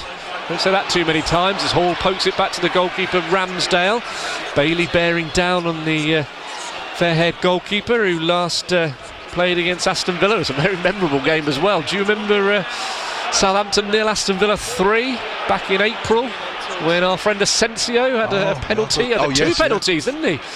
And Villa did go on to win 3-0, but Ramsdale, I felt a little bit sorry for the Southampton goalkeeper that afternoon. On their way down. Is that when he missed a couple of penalties? Yes, as well, yes, he did, yeah. Because his form sort of dipped a bit after that as well, right? But he was a talented player, Marco Asensio. Confidence went on him, didn't it? Villa building from the back again, 1-0 up. We've passed the half-hour mark at Villa Park, with West Bromwich Albion losing 3-1 at Norwich City earlier on today. We'll hear from Eric Ramsey with Steve Herman at half-time, and a couple of games for you tomorrow on BBC Radio WM Sport and BBC Sounds as well. We'll be building up to the midday kick-off between Birmingham City and Leeds from 11:30 with Richard Wilford and Darren Carter, and then we're with Mike Taylor at Blundell Park for Wolves trying to avoid a banana skin at the home of Grimsby Town. Manchester United have gone there and lost this season as Grimsby have had a really good start to this calendar year. Voltemade for Newcastle United to Harvey Barnes on halfway, who calmly plays it back to Dan Burn. Out to this right-hand side now, and the Newcastle skipper Kieran Trippier. Trippier, whose last goal came in a game that Ross Barkley scored in. Newcastle 4, Luton Town 4 back in this month 2024. Trippier, who former England international, of course. His last appearance was in the semi-final when Ollie Watkins scored that dramatic late goal. Ball is played forward here down the Newcastle left-hand side. Of course, Rob Edwards was in charge of Luton Town in that 4-4 as well, wasn't he? The now Wolverhampton Wanderers manager. Thank you, Daz. We'll be with Wolves tomorrow and on Wednesday as well, because Arsenal are in town. They're at Molineux for the game that's been brought forward because the Carabao Cup final is being played on the weekend that Wolves should have been hosting Arsenal. Here, Villa 1, Newcastle 0. We played 33 minutes at Villa Park. High ball forward out to this Newcastle right wing.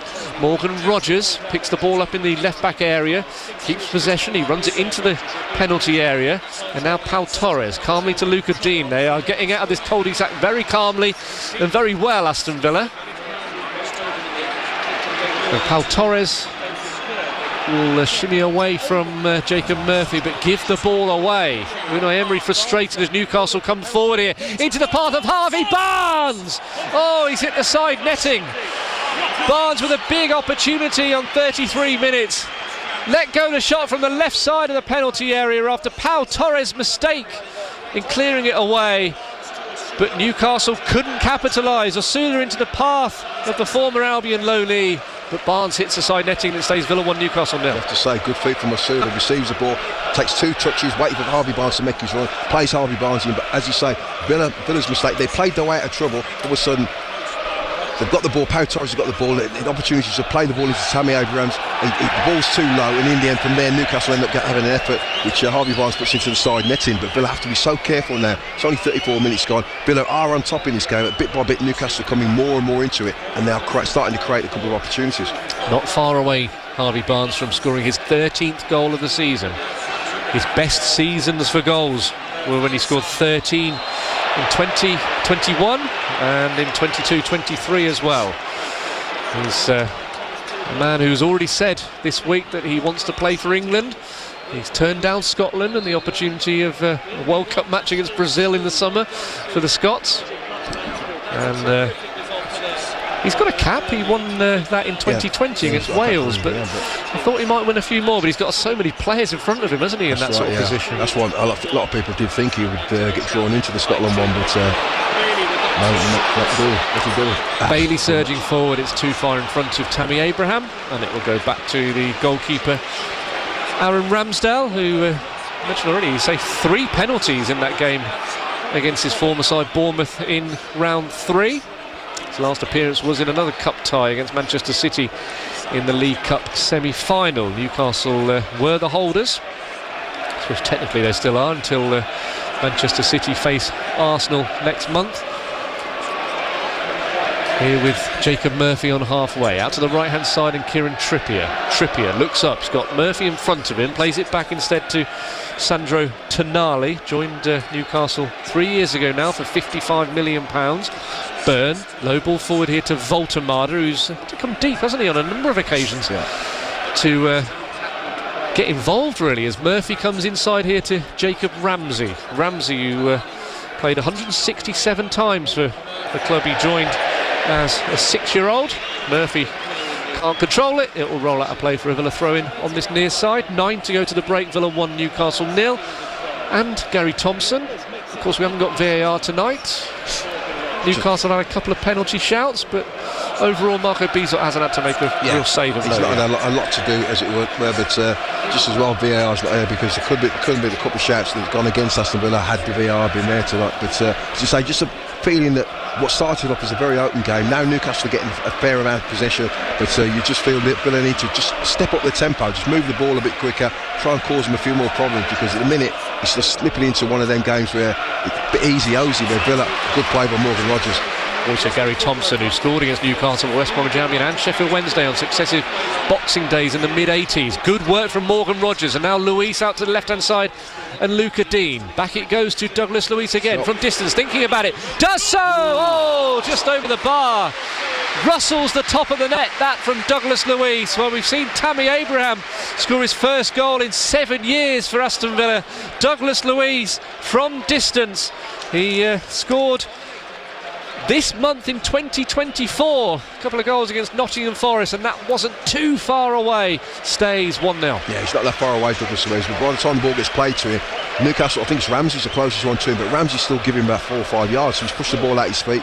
There's nothing really opening up for him, so he has a shot, just goes over the bar, but now they'll have to try and shut him down if he picks the ball up in the final third. Therefore, he can then thread his pass through to people, get it into Tammy's feet and build up from there. Well, a couple of Villa chances since they went ahead through Tammy Abraham. Bailey's header, which went wide from Luca Dean's cross, and just now that shot which went over the bar from Douglas Luis. 1-0 the score. Newcastle on the attack here. Kieran Trippier, but Morgan Rogers, a couple of times tonight, he's been back there in that left-back position helping Luca Dean out. He's done really well, and he's won his side a goal kick. Yeah, there's a lot of people who felt that maybe Ross Barkley would have to play the slightly wider one, but Morgan Rogers has done that, but not just his attacking play, defensively as well, just making sure Kieran Trippier, who wants to bomb up and down the flank and cause problems, even though he's getting a tad older now, he's still causing a few problems, but Morgan Rogers has matched him stride for stride. 7 to go until half-time. It's Aston Villa 1, Newcastle United 0. Villa knocking out Spurs in the 4th round last season and in the 3rd round this season, but they haven't gone beyond this stage in consecutive seasons since doing so between 2008 and 2011. Tammy Abraham, the goal scorer, out of play. Villa 1, Newcastle 0 on BBC Radio WM Sport on 95.6 FM, DAB on Freeview Channel 714 and on BBC Sounds tonight. Just hearing from Daz that Alisson, who's not in the squad, the teenage Brazilian winger who came on for a quarter of an hour against Brighton late on Wednesday night, not in the squad. He took a knock in training, which means that maybe we'd have seen him from the start today. Tomo definitely on the bench, but he's had to miss out. There was a groundswell of opinion thinking he was definitely going to figure, as you say, worse ways off the bench, but maybe starting today. Chow picks out Hall on the left wing, can't control it. Villa throw in on the far side in front of the Douglas stand. The game seems to be just petering out towards half-time now. Newcastle have got a bit of possession. Villa every now and again cause them a problem, try and create an opportunity, but it's still on the knife edge. It's all about the next goal, to be honest, but you just like Villa to up the tempo in the final third, because I feel this Newcastle side can be got at. Gary Thompson joining us on BBC Radio WM tonight. Villa leading through Tammy Abraham, a finish that Tomo would have been very happy with on 14 minutes, where he calmly lifted it over Aaron Ramsdale from a training ground free kick from Austin McPhee, as Marco Bizot clears the ball away left-footed towards Morgan Rogers. Now then, headed forward by Chow to Asula, plays it out to the right-hand side to Murphy, low ball in, cleared away at the near post by Pau Torres, only as far as Kieran Trippier. Now here's Sandro Tonali. Trippier's lost his footing there, he'll get back up now. Murphy on the Newcastle right to Tonali. Tonali about 35 yards from goal on the right-hand side. Malik Chow, the centre-half, playing as a right winger. Unai Emery just waving Well, make sure his players know where they need to be here as Newcastle keep possession. Jacob Ramsey, the former Villa man, plays it square here to Voltemade. Again, the tall striker is back midway inside his own half to keep possession for the visitors. Now Luca Dean was in very, very late on Jacob Murphy. Villa captain for the night is going to pick up a yellow card here for bringing down the Newcastle wide man.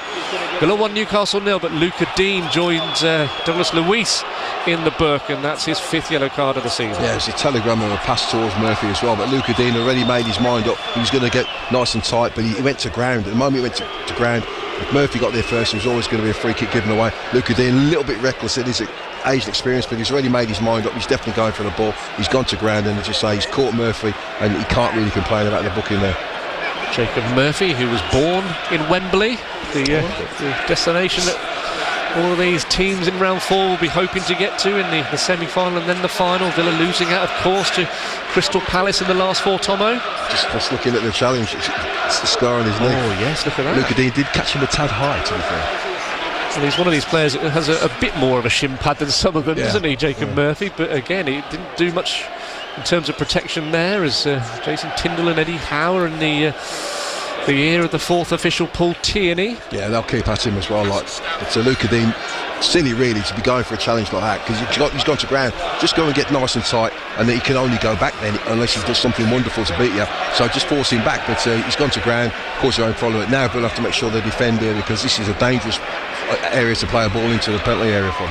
Jacob Murphy limps away, stays on the field though, as Newcastle have a free kick on the right hand side. It was a Villa set piece that put Unai Emery's side ahead in the opening quarter of an hour. What can the visitors do in terms of response here? 2.5 minutes remaining of normal time in the end of this first half. Trippier's ball in. Who will it land for? Well, it's Marco Bizot inside the 6-yard box who denies Malik Chow by diving down onto it. He tries to get rid of the ball. Asula has barged into him. It's forced Bizot to the deck. And the referee just watching on here. Don't know whether Villa have got a free kick after Will Asula prevented Villa's goalkeeper from getting rid of the ball. Yeah, they do have one, and it'll be taken short by Bizot to Pau Torres, who plays a high ball towards halfway. Won by Dan Burn, brought down by Ross Barkley, and now Douglas Luiz plays it back here to Pau Torres. Villa 7 changes tonight, but these changes have been impressive. Leon Bailey has been good on this right hand side. Ross Barkley's seen quite a lot of the ball as well. Everything's going through Douglas Luiz in the middle of the park at the moment as Bailey plays it back to the man having a second spell at the club. Low ball into the path of Bailey right side. Across comes Byrne, concedes a corner, the first of the evening. Lovely bit of play. Leon Bailey gets the ball, he lays it back, he carries his run on as well. And sometimes you say to him, because he'll want to stand wide and say just get it to my feet. He's made the forward run. Dan Byrne's got to come across. Dan Byrne's has got the block and ended up giving away a corner. Hopefully from this set piece Villa can cause them another problem from the book of Nanny McPhee. Well, we've reached the 44th minute. Villa's first corner of the evening. One of their last corners on Wednesday night was that Bailey ball in, which Tyrone Mings helped into the net off Hinshelwood. There are 3 Villa players on the back post here: Abraham, Onana and Rogers, as Bailey sends the ball in low now for for Barkley to flick on. Leon Bailey again with a low ball in. Who will it land for? Onana plays it back to Luca Dean.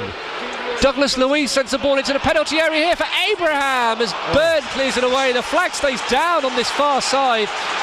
Well, there are 3 or 4 Newcastle players wondering why the assistant on that far side in front of the Newcastle fans has kept his flag down. But it'll be a Villa corner. Dan Burt is livid with the linesman as well, because as Newcastle tried to come out en masse, Villa just dinked a little ball back in. Tammy Abrams come around the back, just peeled around the back. I think there might have been hints offside about it as well. Play the ball across the box. They got a block. Villa get yet another corner. Capitalising on the lack of a VAR tonight, Aston Villa here. Make the most of it. Yeah, with Newcastle penalty shouts on the other end. Villa's second corner in quick succession, ticking towards stoppage time at the end of this first half. Taken shot. Well, that was nice from Pau Torres. Low ball in, and it's cleared away. Only as far as Bailey comes off Lewis Hall, another Villa corner. Well, Cardi and set pieces, isn't they? Well, I'm not sure Pau Torres as a right winger was part of the Austin McPhee. It's the last thing they would have suspected. Instructions, but they took it short, and Pau Torres just for a moment there had it on the right side of the penalty area, and Villa couldn't quite make that opportunity count. Into stoppage time at the end of this first half.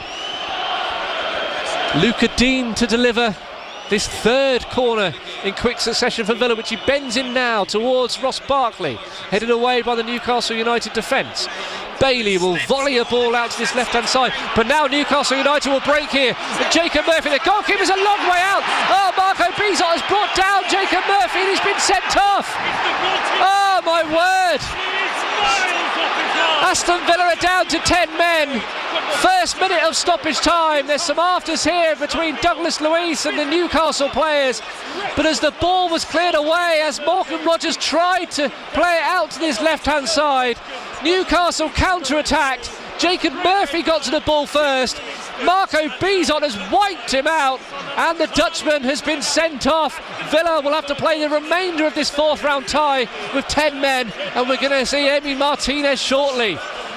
Marco Bizot will be very, very disappointed there. What he's got to do, he's got to keep a high line because obviously Villa are on the attack. But once the ball gets split, it's Leon Bailey tries to volley a ball back, gives it away. There's a 3v1 on. Marcus Bizot is halfway out anyway. Decides he's got to go all full length for it. As soon as he goes, there's no way he's going to get onto Jacob Murphy, and the ball gets played round him, and then obviously he's going to have to go off. But with the volley, if Leon Bailey gets the ball down and dinks it or something, but he's trying to volley on the half volley on the side, and he gets intercepted, all of a sudden 3v1, trouble ahead.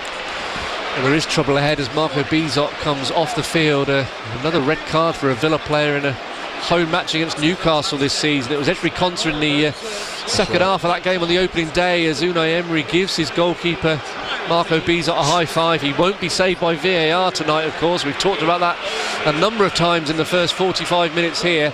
Bizot's off the field, and I wonder who's going to be sacrificed here for Emi Martinez to come on to play the remainder of this game. It's going to be interesting, as you say, because someone's got to come off so Martinez can come on. But I just feel for Bizot because, as you say, if they're further up the pitch and it's a corner, so he's got to be halfway up the pitch anyway. He's read there's danger, but once he decides to go, there's massive amount of trouble. If you don't go and they score anyway, the chance is 3v1 they're going to score.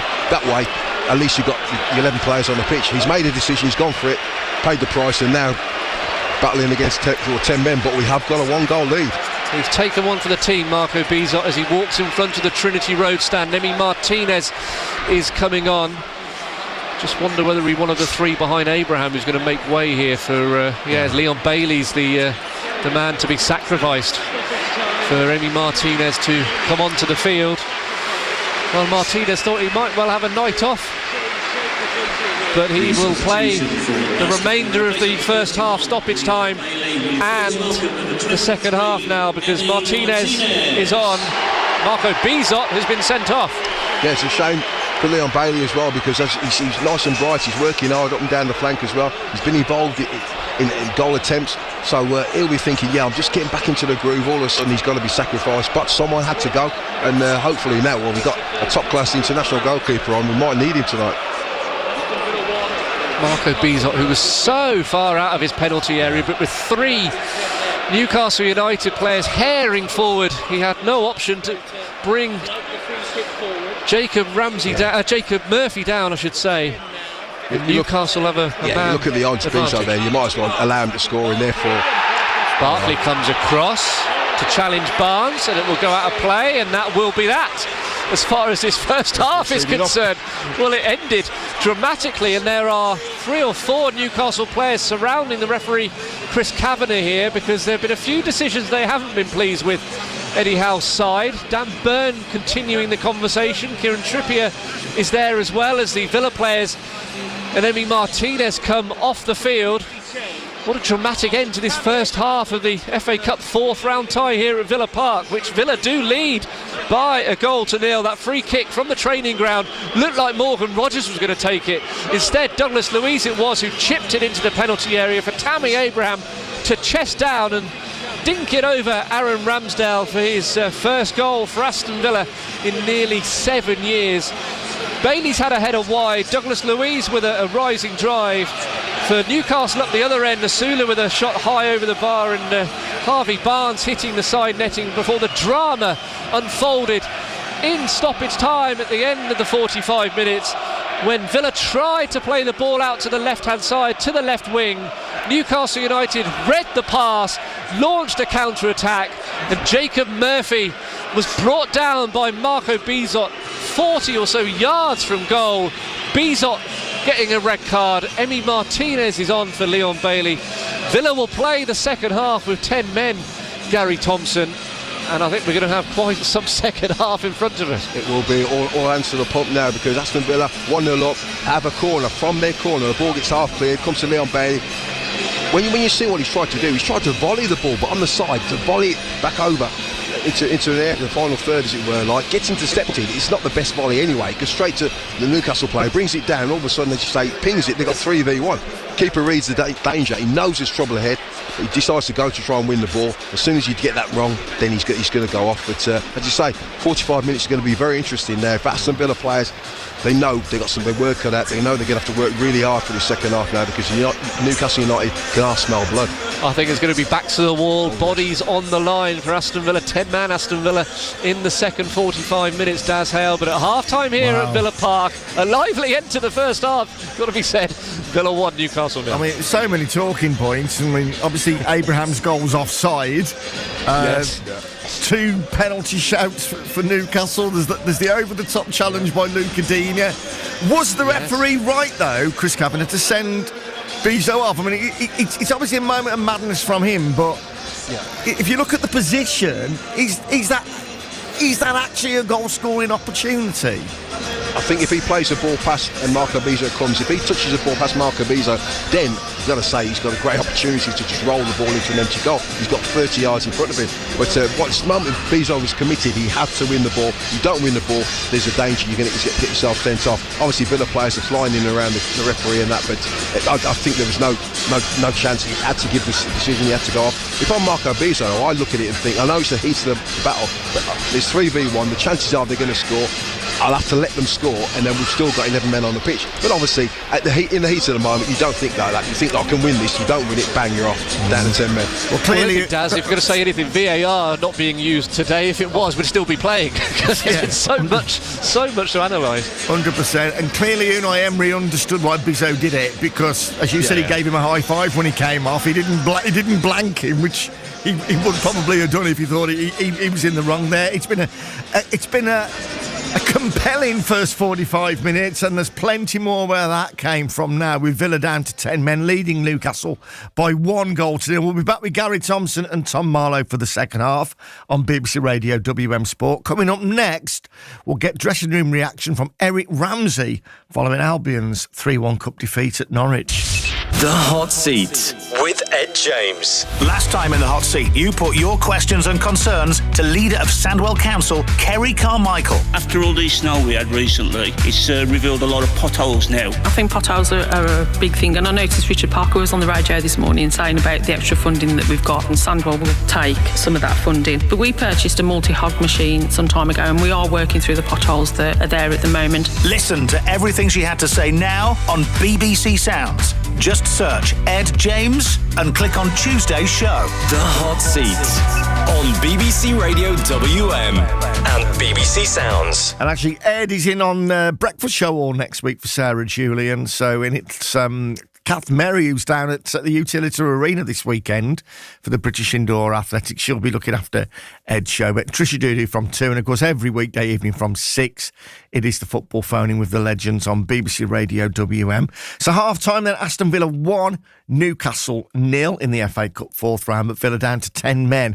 Marco Bizot, the goalkeeper, being sent off on the stroke of half-time. Earlier today, our first FA Cup 4th round tie of this weekend saw West Bromwich Albion lose 3-1 at Norwich, so the baggies are out. And afterwards, Eric Ramsey spoke to Steve Herman. Eric, what's your overall assessment of that today? Really disappointed to lose a game, particularly given how the second half went and how we felt like we grew into the game and played with some real authority for a large portion of that second half. But there were multiple objectives going into this game, and I felt really strongly before the game that irrespective of the outcome, we had to come out feeling positive across a number of other elements, and they were performances from the young players, from Harry, from Ollie, from Hindo, and we had to feel like we were nudging players toward 90 minutes fit. So Josh falls into that bracket, Christian, Danny, Alfie, the guys that haven't been able to hit 90 minutes all that regularly so far this season. The fact that we've done that almost across the board is pleasing. So I think we have to be really selective in how we evaluate that game, and there's a number of those outcomes that are really helpful as we move forward into what is now a crucial time of the year. Yeah, I'll ask you more about the sort of players who stood out today, but in terms of the shape of the game, is it extra disappointing because of the work you did to get yourselves back into it? Yeah, we weren't, in spite of the context and the selection and the lack of experience in the first half, we weren't happy with the first half performance. As you can imagine, there wasn't the level of aggression, competitiveness that we would have expected. We lacked control on the ball, and that was entirely different in the second half. So the fact that we were able to rectify that, the fact that we were able to probably look back on 30-35 minutes of that performance in the second half and feel like it was possibly a bit of a reference point for us in terms of how we've been on the ball so far was really pleasing. The way in which we go on to lose the game, less so, but it's certainly a day for focusing on the positives. You said about control of the ball, and that's exactly what Alex Mowat brings, doesn't he? Yeah, he does, and our upturn in performances and control have, of course, coincided with Alex's return, and he, as I get to know the squad very intimately now, it's clear that Alex's loss in the first couple of games, him being missing was tricky for us, and I think the performances that he's put in since his return have been strong, and he'll be a hugely important component of the team as we move forward. He came on for Hindo Mustafa, who hit the post in the first couple of minutes and had another decent effort, but was it just a tactical change why he came off? Yeah, a couple of good moments for sure, but we wanted to be more aggressive. We wanted to have more physical presence on that last line. I think Harry did a really good job when he moved up into what is his more natural slot. I would say it's not quite his probably sort of optimum position if he's playing a notch lower. He's got legs and energy, and I think the freedom that role gave him really suited him, and he was certainly a silver lining from today, someone who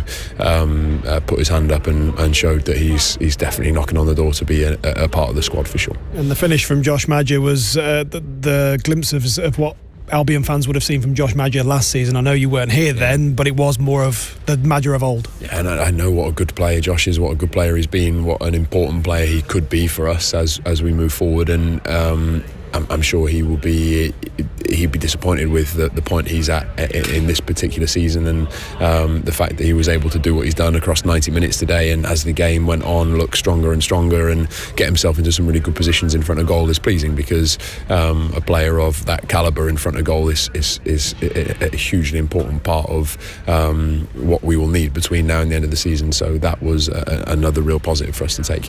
A negative is Josh Griffiths going off. How is he? Yeah, we're unsure, but first signs don't look great, but we'd have to sort of reserve judgment until Monday, and we'll pivot from that point onwards if we need to. And Christian Bielik as well went off. I don't know how he is, and you have got quite a patched up defence right now. Yeah, we have, but I think for large spells they did well. Christian did well largely, and he came off for cramp and nothing else, and obviously a player hasn't had a great rhythm over the course of this season, and a number of injuries, a number of innocuous injuries, and we wanted to make sure that where we're pushing him back and we're making sure that we do everything we can to have him as part of the squad, we don't tip the dial when it comes to risk too far, and I felt like 80 minutes for him was good, and he'll certainly feel better for that as we move into next week. Just finally from me, how important is it now, because your full focus is now just on the Championship, how important is it that you,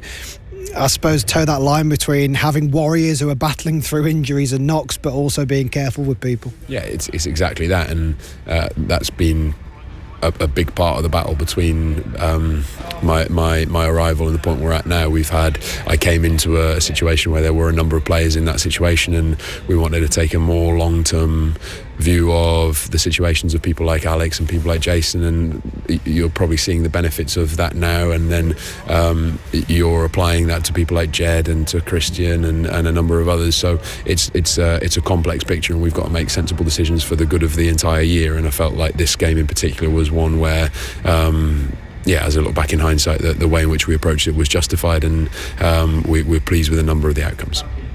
That was Eric Ramsey with Steve Herman. Lots of angry and concerned Albion fans phoning up after the game this afternoon on BBC Radio WM. Next up then, it's Coventry, the current leaders, at home next Saturday lunchtime in the Championship, although Coventry actually are away at home to Middlesbrough on Monday night. So that's going to be a massive game. So the top two going head-to-head in the Championship on Monday night. In fact, just looking at that Championship table, Middlesbrough are now the leaders, aren't they? They've got 61. Norwich have got 15. Coventry have got 59. So that's next weekend. So half-time, Villa 1 up against Newcastle, but down to 10 men. The Baggies out after losing 3-1 at Norwich. We've got 2 more live games for you tomorrow from the FA Cup on BBC Radio WM. We'll be on air from 11:30. 12 o'clock kickoff. It's Birmingham City against Premier League Leeds United. And Chris Davies says, as a manager, this is just the sort of game you want. Exactly, yeah. Well, it's like the Newcastle game last year.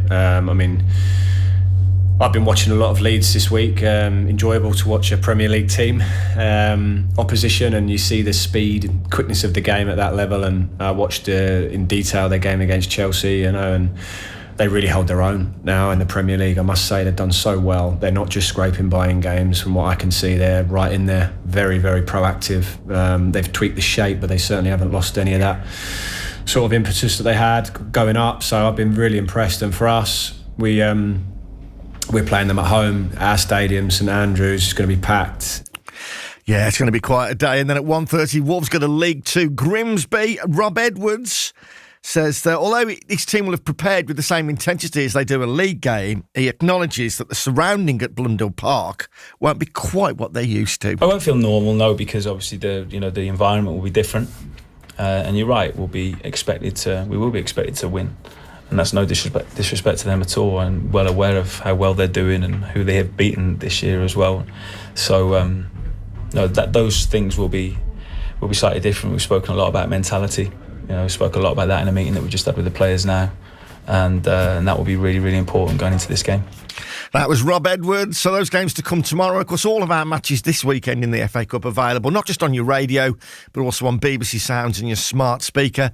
Back to Villa Park very shortly, where it's been an eventful first 45 minutes. Morgan Rogers has got the ball for this free kick, which is 35 yards from goal. Surely not. Steps back with purpose and leaves it for Douglas Luiz to loop it in towards Tammy Abraham.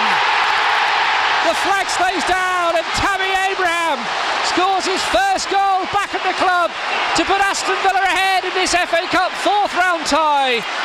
All eyes are on Morgan Rogers, who looked like he was going to shoot from distance, but instead Douglas Luiz chipped it into the penalty area. Tammy Abraham brought it down and played it past Aaron Ramsdale. It's Villa 1, Newcastle United 0. Bailey will volley a ball out to this left-hand side, but now Newcastle United will break here. And Jacob Murphy, the goalkeeper's a long way out. Oh, Marco Bizot has brought down Jacob Murphy, and he's been sent off. Oh, my word. Aston Villa are down to 10 men. Part 2, the second half, is on the way next. You eat football. You sleep football. You breathe football. And for all the moments between, we've got you covered too. When your club comes calling, think it's a hard one to turn down. Get unrivaled news, interviews and discussion from your team. You know, you want that. From the BBC Radio WM team. A team in form. Wherever. Away from home, at home. Whenever. I think there's a lot of time left and a lot of punch to play for. Search BBC Sounds for Villa, Wolves, Birmingham City, West Brom or Warsaw. That was pleasing, actually. BBC Radio WM Sports. OK, strap yourselves in and get ready for what could be a bit of a bumpy ride in this second half at Villa Park. Villa 1 up against Newcastle, but down to 10 men.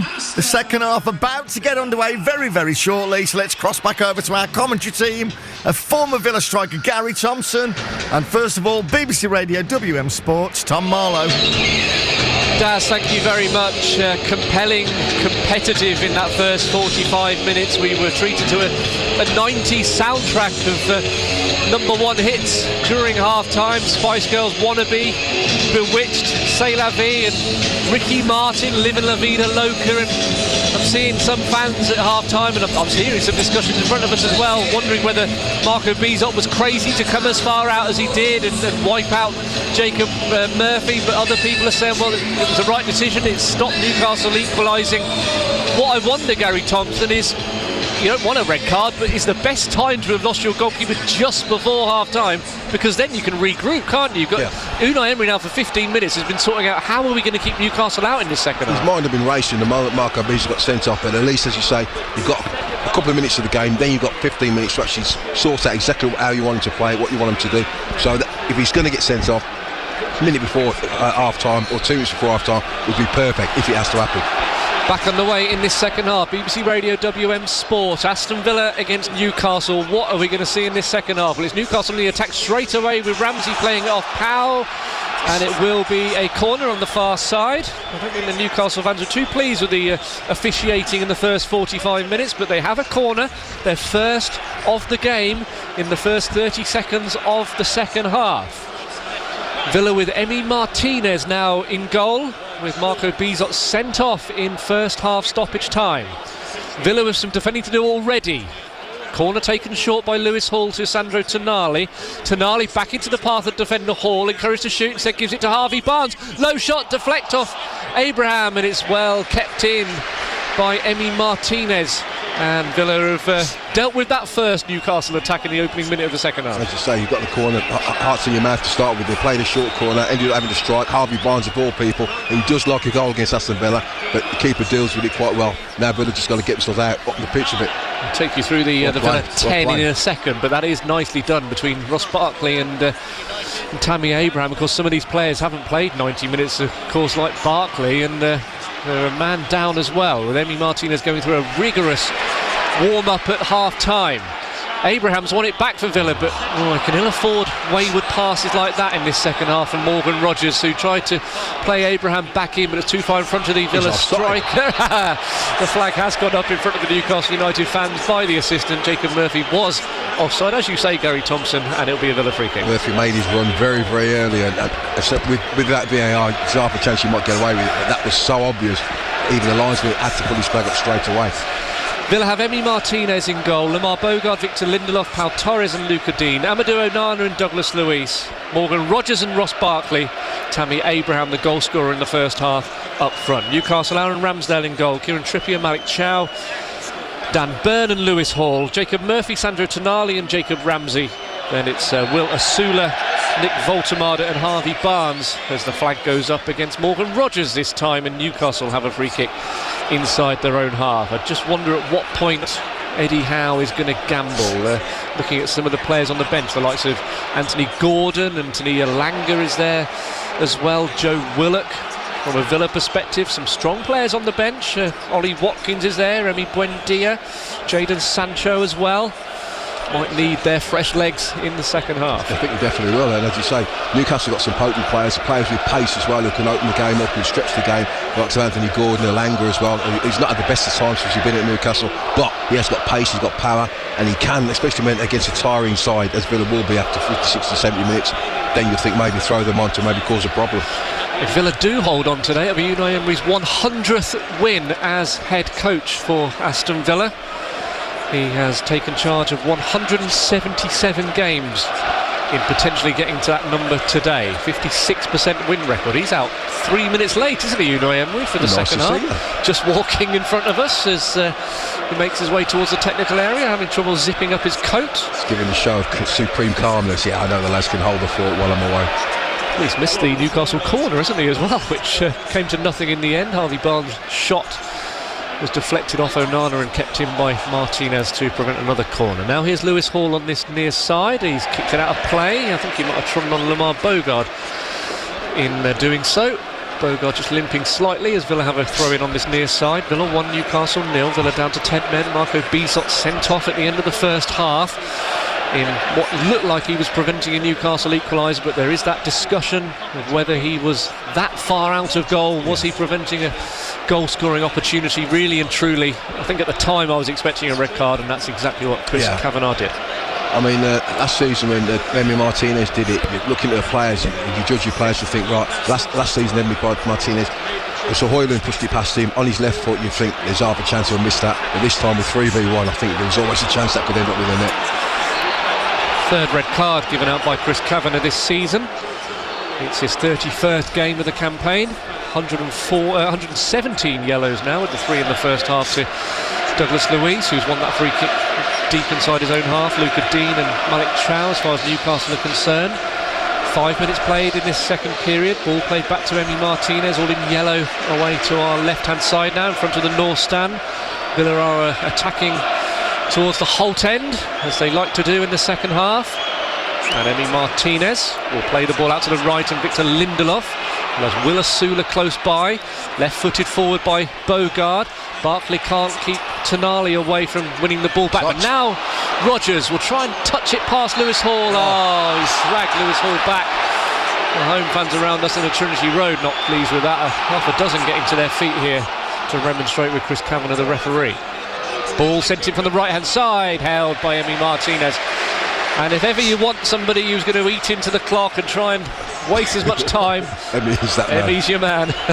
he's read the situation, his starting position spot on as well, and as you say, he catches the ball, falls over, drags it out now. I mean, he's had the ball nearly a minute and he'll get it again. There's this rule that was introduced in the summer that the referee will start counting down, won't he? I very rarely see it actually happen. I think he was about to give the 3 fingers there, Chris Kavanagh, which you give to toddlers, don't you, when they're misbehaving. He was in the centre circle, was the Lancashire official, just raising 3 fingers to let Emi Martinez know that he had to get rid of the ball quickly. Villa 1, Newcastle 0. It's BBC Radio WM Sport on this FA Cup 4th round weekend. 95.6 FM DAB, preview, and on BBC Sounds as well for you throughout the weekend, with Blues, Leeds and Grimsby Wolves to come tomorrow. Hall with the ball in by the byline, headed away by Luca Dean. Tonali will nod it back out to the left towards Harvey Barnes. Tammy Abraham can't control it. Barnes comes away from Bogard. Oh, he's dived. Harvey Barnes has dived under the challenge of Lamar Bogard, and Barnes picks up a yellow card. Well, I've got to say, the referee is trying his best to fall out with both sets of supporters, I think, this evening. I've got to say, I thought Harvey Barnes played that very well. He caught me, because I thought Bogard had actually been committed to it. Yeah. When you watch it again, yes, referee, well played, Mr. Referee. Chris Kavanagh giving it another yellow card. He averages about 4 a game now. What's it now? He gets 4 in every game, average about 4. He gives the 4, yeah, he's given his 4 out already. He had a red card today. Struggling to hear you, Tom, with the noise that the Villa fans are making as well. It's, I think we're going to need the Villa fans in this second half, aren't we? Getting behind the team now, especially as they're up against it. Very few empty seats as I look around. The Holt looks pretty full away to our right-hand side. Maybe the first few rows of the North Stand away to our left are empty, but otherwise, looking at 40,000 probably at Villa Park tonight for this FA Cup match. Barkley spins away from his man, but tries to play in. Tammy Abraham goes out of play for a throw-in for Newcastle on this near side. The last time these sides did meet in the FA Cup was back in the 2000-2001 season. I saw John Gregory on his way in today. He's come for the 90s day, hasn't he? The former Villa manager. He was in charge. It was a 1-1 at St James's Park, and back in the day when we had replays, Darius Vassell scoring for Aston Villa in the 1-0 in the replay, the 3rd round replay, going back 25 years. Hall on the left. Tonali gives it back to the fair-haired Newcastle left-sided defender. Now here's Harvey Barnes on a booking. Ross Barkley stops the former Leicester man in his tracks. Barnes towards Voltemada. Now then, the other number 27, Morgan Rodgers, nips in. And there's a battle going on here just short of halfway, which Nick Voltemada has won. There's a rueful look on Morgan Rodgers' face as he loses possession. Ball's played too far in front of Trippier. And now to play for a goal kick. Well, Villa have survived the first 9 minutes of this second half. It's more or less exclusively played inside the half that Villa are defending, but it's still 1-0. Newcastle got an awful lot on the ball. They're going square and back. Baltimore's coming off and trying to join in and link the play a little bit. Harvey Barnes is trying to do his bits on the left-hand side, but they've not really pierced Villa or caused Villa too many problems. Only 9 minutes, but Villa just sat back in it. They're calling low block nowadays, just sitting deep and just basically saying, go on then, break us down. It's BBC Radio WM. As Emi Martinez clears over halfway. Villa 1, Newcastle 0, 54 minutes played. On halfway, Jacob Murphy, who was the man that Marco Bizot brought down. It's lucky Martinez is on the bench, really. They have had some young goalkeepers, haven't they, throughout the season? Right, Villa and Emi Martinez, who thought he had the evening off, brought into action in first half stoppage time. Here's Barnes coming infield from the left wing, still with Harvey Barnes, who pokes it back here to Sandro Tonali. All the Villa outfield players are back, the 9 of them plus Emi Martinez. As Ramsey makes his way into the penalty area, he wants a corner. It's going to be a goal kick, and Jacob Ramsey is going to have to be careful here because he's letting the official know what he thinks of that decision, and across comes Chris Kavanagh, and I think he's going to get a yellow here, the former Villa man he is, because his reaction there was over the top. He said his piece, but then he said his piece again and again and again. Eventually the referee's just given the curly finger and he's got the booking, but Villa are all quite poor organised at the minute. It's very difficult for Newcastle to break them down. They're going to end up throwing just balls into the box because they can't thread anything through Villa's back four at the minute. Emi Martinez clears towards halfway. It was a low clearance, which Barkley controls in the centre circle. Douglas Luiz with a first-time high ball forward here for Tammy Abraham. Dan Burn for company. The tall Newcastle defender comes across and concedes a throw-in. Tammy Abraham waves at the Holt to give more noise, give some more support, and they respond. Good play from Tammy Abraham. The only out ball they've got, really. They play the ball in. Dan Burn has read it, got himself across, but Tammy's putting him under pressure. Villa end up getting a throw so they can get a bit of a breather and at least up with the last third of the pitch for Newcastle.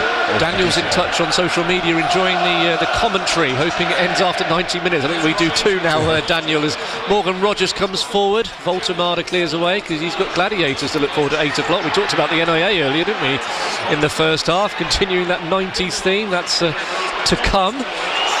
We've got BBC introducing for you on BBC Radio WM tonight the best in unsigned music from the West Midlands and Coventry and Warwickshire as well. Tonight's featured artist is Trisha Tack, who will join Theo Johnson after 8 o'clock, after the phone-in, assuming we do finish on time after 90 minutes. Gary Thompson with Daz Hale taking your calls 08081 009956 at the conclusion of this game, assuming it is around 20-8. Ball rolls out of play, Villa goal kick, and they've managed the first 11.5 minutes very well with a man down. For all Newcastle's play, they're trying to thread ball through, and there's not an awful lot happening. Villa, as I say, sitting very, very low, but in the end, they're just stepping up a little bit, and the ball just ends up running out of play. Newcastle's starting to get frustrated, but as you say, there's only 11 minutes gone, so there's plenty of time for them, Belfield, to get themselves back into this game.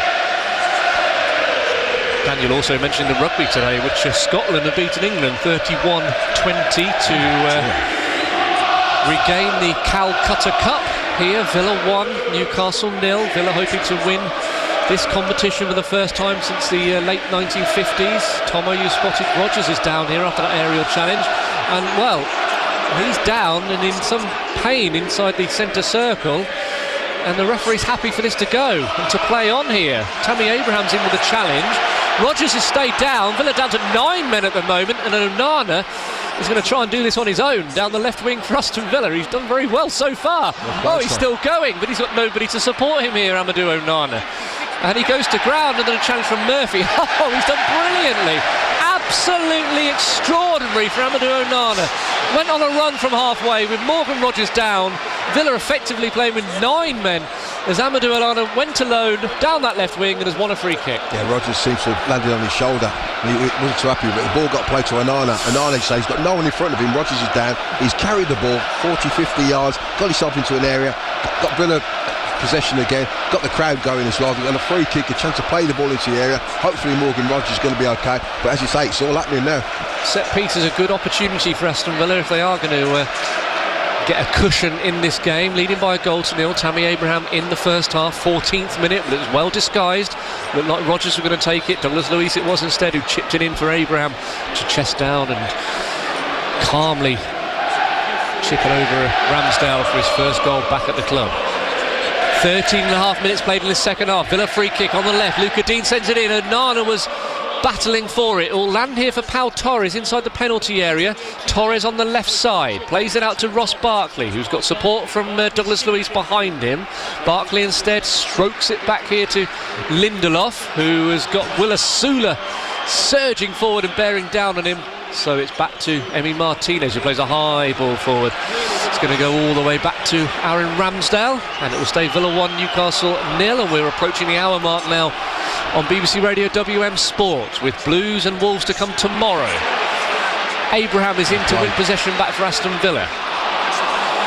Newcastle have it though again. They've won possession back here. Tonali will square it here for Jacob Ramsey. Out to the right hand side, and Kieran Trippier. Ramsey's making a run into the box. Instead plays it to the left hand side, Trippier and Tonali. Now it's played out by Tonali. He sort of played it between Murphy and Trippier, and in front of the Newcastle fans it'll be a Villa throw-in. Yeah, it's starting to get a little bit frustrated, Newcastle. They've got an awful lot of possession. They're trying to work openings. Nothing's really going down for them at the minute. So obviously Tonali, very good on the ball. Just give away possession, give Villa back possession. Villa just can get a breather. Luca Dean's going to check a long throw, but Villa just need to get possession of this ball for a little bit, just push Newcastle back. Before that victory at the Tottenham Hotspur Stadium in midweek, Newcastle had lost their last 3 games in a row against Liverpool, Manchester City and Brentford. Remember, we were listening to that, weren't we, on the way home from Bournemouth last Saturday. Newcastle in possession on the left-hand side with Harvey Barnes. Lamar Bogard is close by. Barnes to Voltemada just outside the D. In steps Luis, but Voltemada stays on his feet and plays it to the right to Trippier. Ball in, hits Luca Dean. Referee's got a decision to make here. It's going to be a free kick only. Well, the Newcastle players want a penalty. The referee may consult his assistant on the far side. The Newcastle United players are convinced that Luca Dean was inside the penalty area when the ball came off his arm here. But again, it's another moment where VAR would have been called for in the Premier League, and another moment where Villa might well be getting away with it. I think he has got away with it because he's too far away yet again. He's turned his back on the ball. He's got his arms in the air and his arm is slightly away from his body. I tell you what, Newcastle can consider themselves very, very unfortunate. That's a very poor decision. That's a very, very poor decision. Luca Dean was inside 2 or 3 yards inside the penalty area. He's already had a yellow card, I'm reminded by Daz in the first half for that terrible challenge on Jacob Murphy. There have been some very questionable decisions tonight, and Villa have been on the right end of them, really. And usually when you got sitting in a pub, you're talking about the referee, you're complaining about this decision, that decision's gone against you. Today, at the minute, most things have gone for Aston Villa. I can hear people behind me as well. The journalists, they are not happy with it. Well, my BBC Radio Newcastle colleague to my left-hand side, Matthew, is... he can't understand it. I can sort of hear him here. The fact he's saying, "What's the assistant doing then on the far side? Why is he just watching on?" Because very, very clearly inside the box, Luca Dean. Well, they can still punish Aston Villa here from the free kick, Newcastle United, and they have it just outside the penalty area. The suggestion that the handball was made there. Trippier sends the ball in. Martinez flaps at it. It will come here for Tonali, and Newcastle United do equalise. Well, they wanted a penalty just 30 seconds earlier, but from the free kick, Villa weren't really able to clear it. And there's Sandro Tonali from about 20 yards to drill it into the net and bring Newcastle level against 10-man Aston Villa. 62 minutes on the clock. Tonali's first goal of the season, and it's a big goal in this 4th round tie. Sandro Tonali on target from inside the D. I think it may have deflected on its way past Emi Martinez. It's 1-1. Yeah, took a deflection off Douglas Luiz. He turns his back, hits him on the back, goes past the keeper. Keeper's come for a ball that he can't really get through the bodies to get a punch on, so in the end he just knocks the ball down. Ball goes back to Tonali. Tonali just keeps his strike low. It's Douglas Luiz, ends up in the goal. But as you say, they're throwing Elanga on. I think they're throwing Anthony Gordon on as well now. As you say, now 60-something minutes, you've got some serious pace going forward coming on against you, against the Villa side that is tiring as well. This is going to be a real test for them for the next 30 minutes. Elanga and Gordon are coming on for a Newcastle side who are back level at Villa Park. Asula and Murphy are the men to make way. We're going to see a couple of Villa changes, Tomo, shortly. Watkins as well, and Buendia. Yeah, just to freshen things up, probably Barkley and Abraham perhaps to make way. 1-1 for a Newcastle United side who will feel that they are justifiably back level. They should have had a penalty. Instead, from the free kick, Tonali has scored as Onana goes down under the challenge from was it Ramsey who has committed that, having picked up a yellow card about 5-10 minutes earlier for remonstrating with the official on the far side. That's the thing, when you have a go at the referee, all of a sudden you've got to remember there's 35 minutes to go as well. You do something like that, you could get yourself sent off.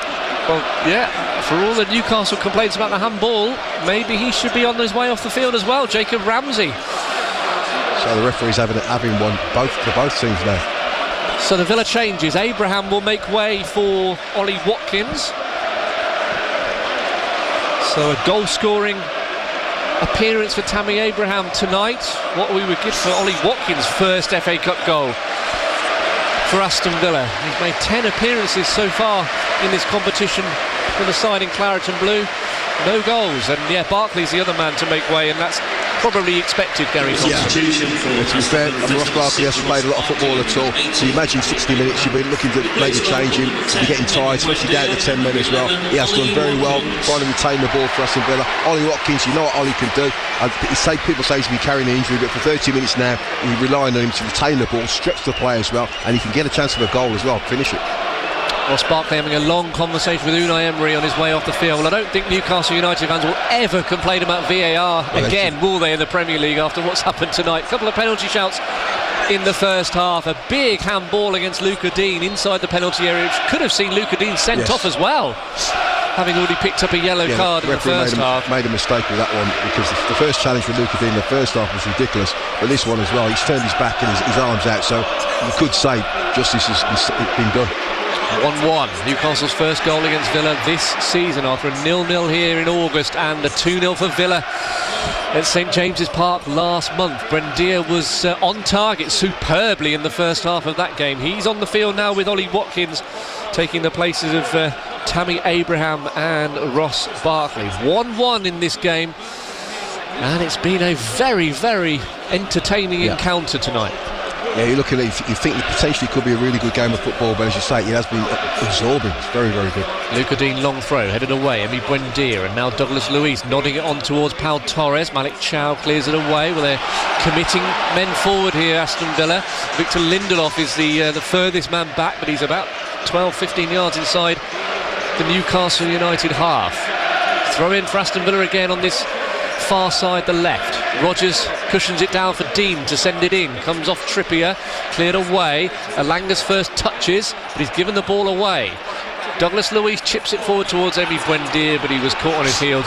And it's back with Ramsdale, and it's 1-1. And Villa have got some defending to do again now as Lewis Hall crosses over halfway. BBC Radio WM Sport on 95.6 FM and BBC Sounds tonight, as well as DAB and Freeview. 67 on the clock. 10-man Villa 1, Newcastle 1. Given away though by the goal scorer Tonali. Well, Villa getting each other's way here. Emi Buendia and Douglas Luiz clashing, and now Newcastle coming forward and nearly landing for Harvey Barnes in the box.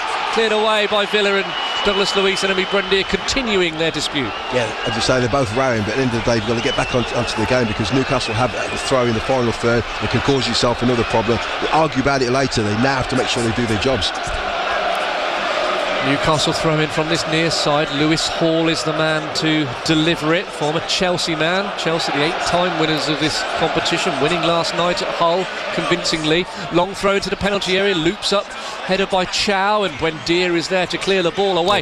Oh, now then, Trippier's given it away. Watkins is strong, but he's fouled. Trippier, as he made his way towards halfway, and it will be a free kick for Newcastle United, and Ollie Watkins was just a little bit too strong. Yeah, Trippier miscontrols the ball. It's Ollie Watkins. Ollie Watkins puts his arm on him. He doesn't need to. Trippier feels that. He's going to ground double early. And Alanga into the path of Ramsey now, right side of the box towards Chow. It goes, cleared away. Gordon! Oh my word, just wide. It has hit the bottle on its way past the post. That was a yard away from putting Newcastle ahead, but instead it must have deflected on its way past the post. It whistled past the post, and Lindelof was in the right place there just to flick it off target. Yeah. And that was a crucial intervention by the Swede to keep it at 1-1. Just got a nick off Lindelof, but Villa give possession away of the ball, and all of a sudden Newcastle are piling the pressure on. They've ended up getting the corner, but that shot from Anthony Gordon was so close. As you say, hit the bottle on the side. Hanging on by a thread at the minute, Aston Villa.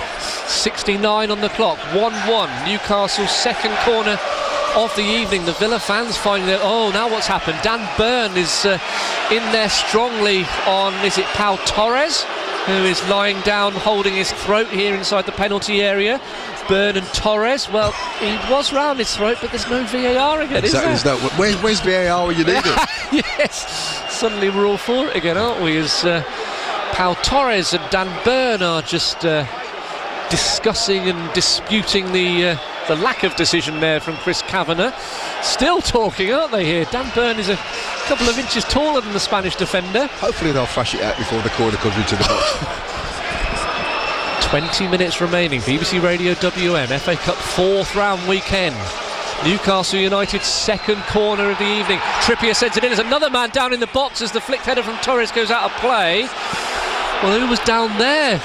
You're going to have your eyes everywhere at the moment. As Burn went to ground under the challenge from Pau Torres this time. Yeah. Burn wanted a penalty, nothing doing. Corner on the far side this time. Both of them and a bit of wrestling. Dan Burns tried to get away from Pau Torres. Pau Torres got his arm around him, and Dan Burns just goes to the ground. Even with VAR, you're not going to get a penalty for that.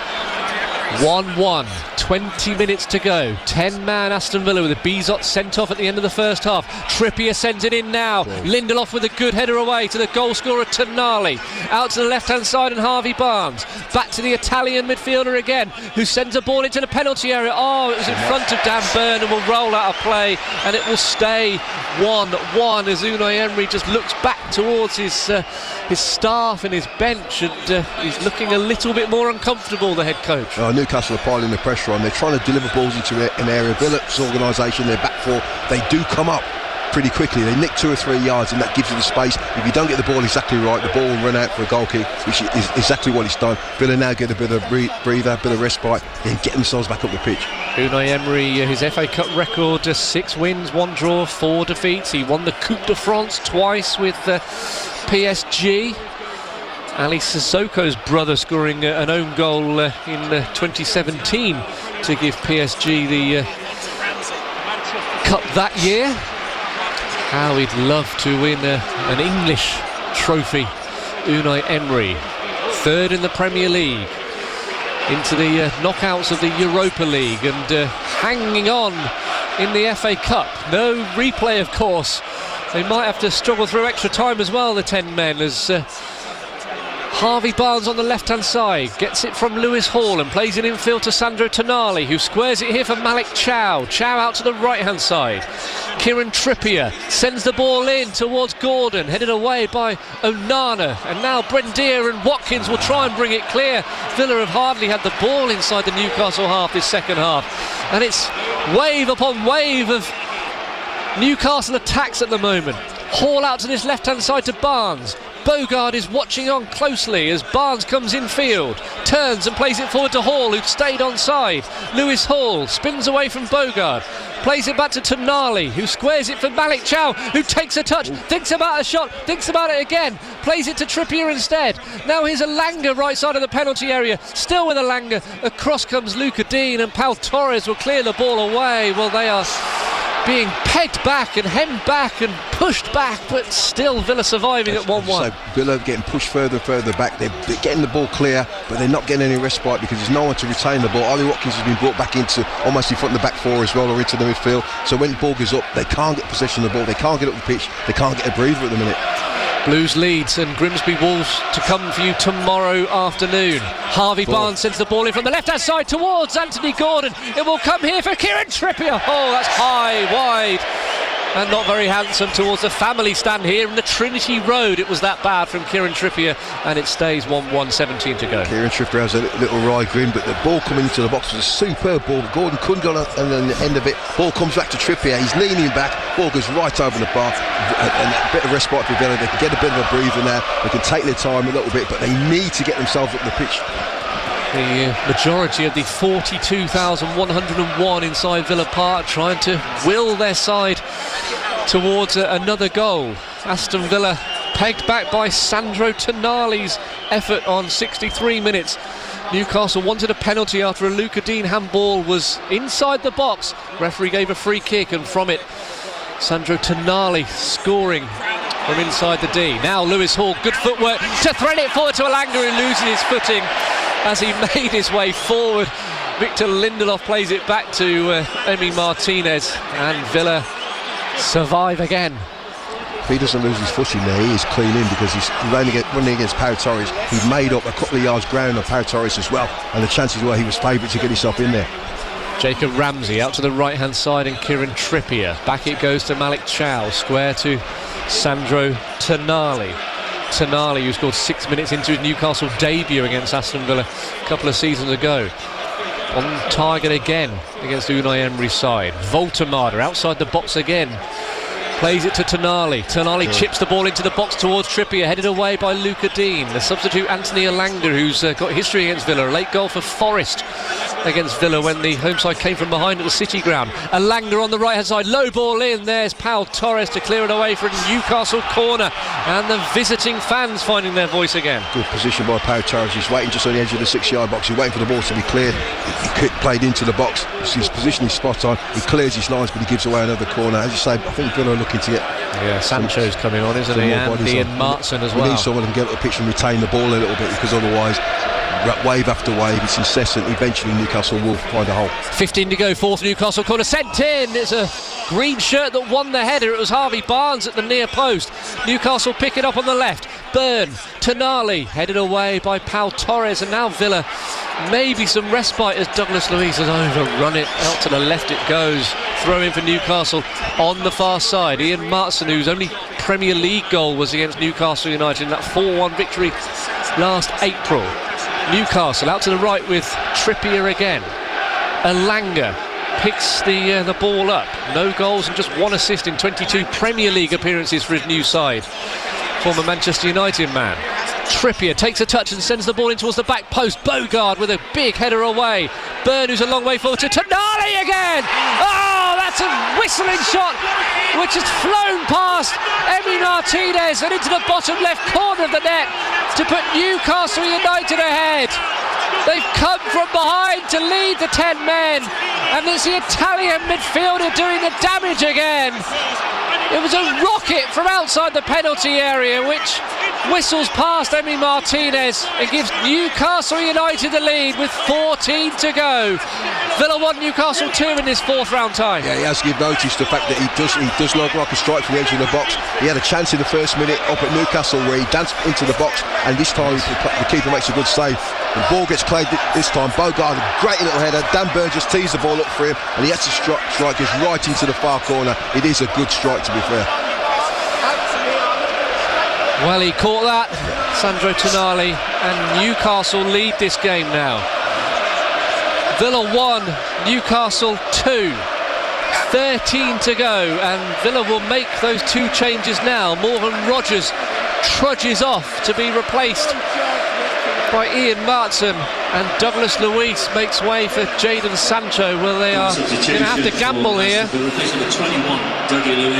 Ian Martson will be on that left side alongside Luca Dean, won't he? And I wonder whether Jadon Sancho will be on the other side with Buendia behind Ollie Watkins, and I think Amadou Onana's got a lot of work to do in the only defensive midfield position now.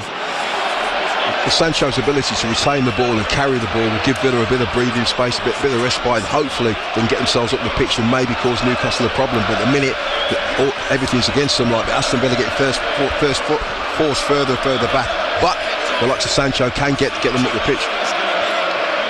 Could Martinez do anything about that shot? No, it was right in the corner.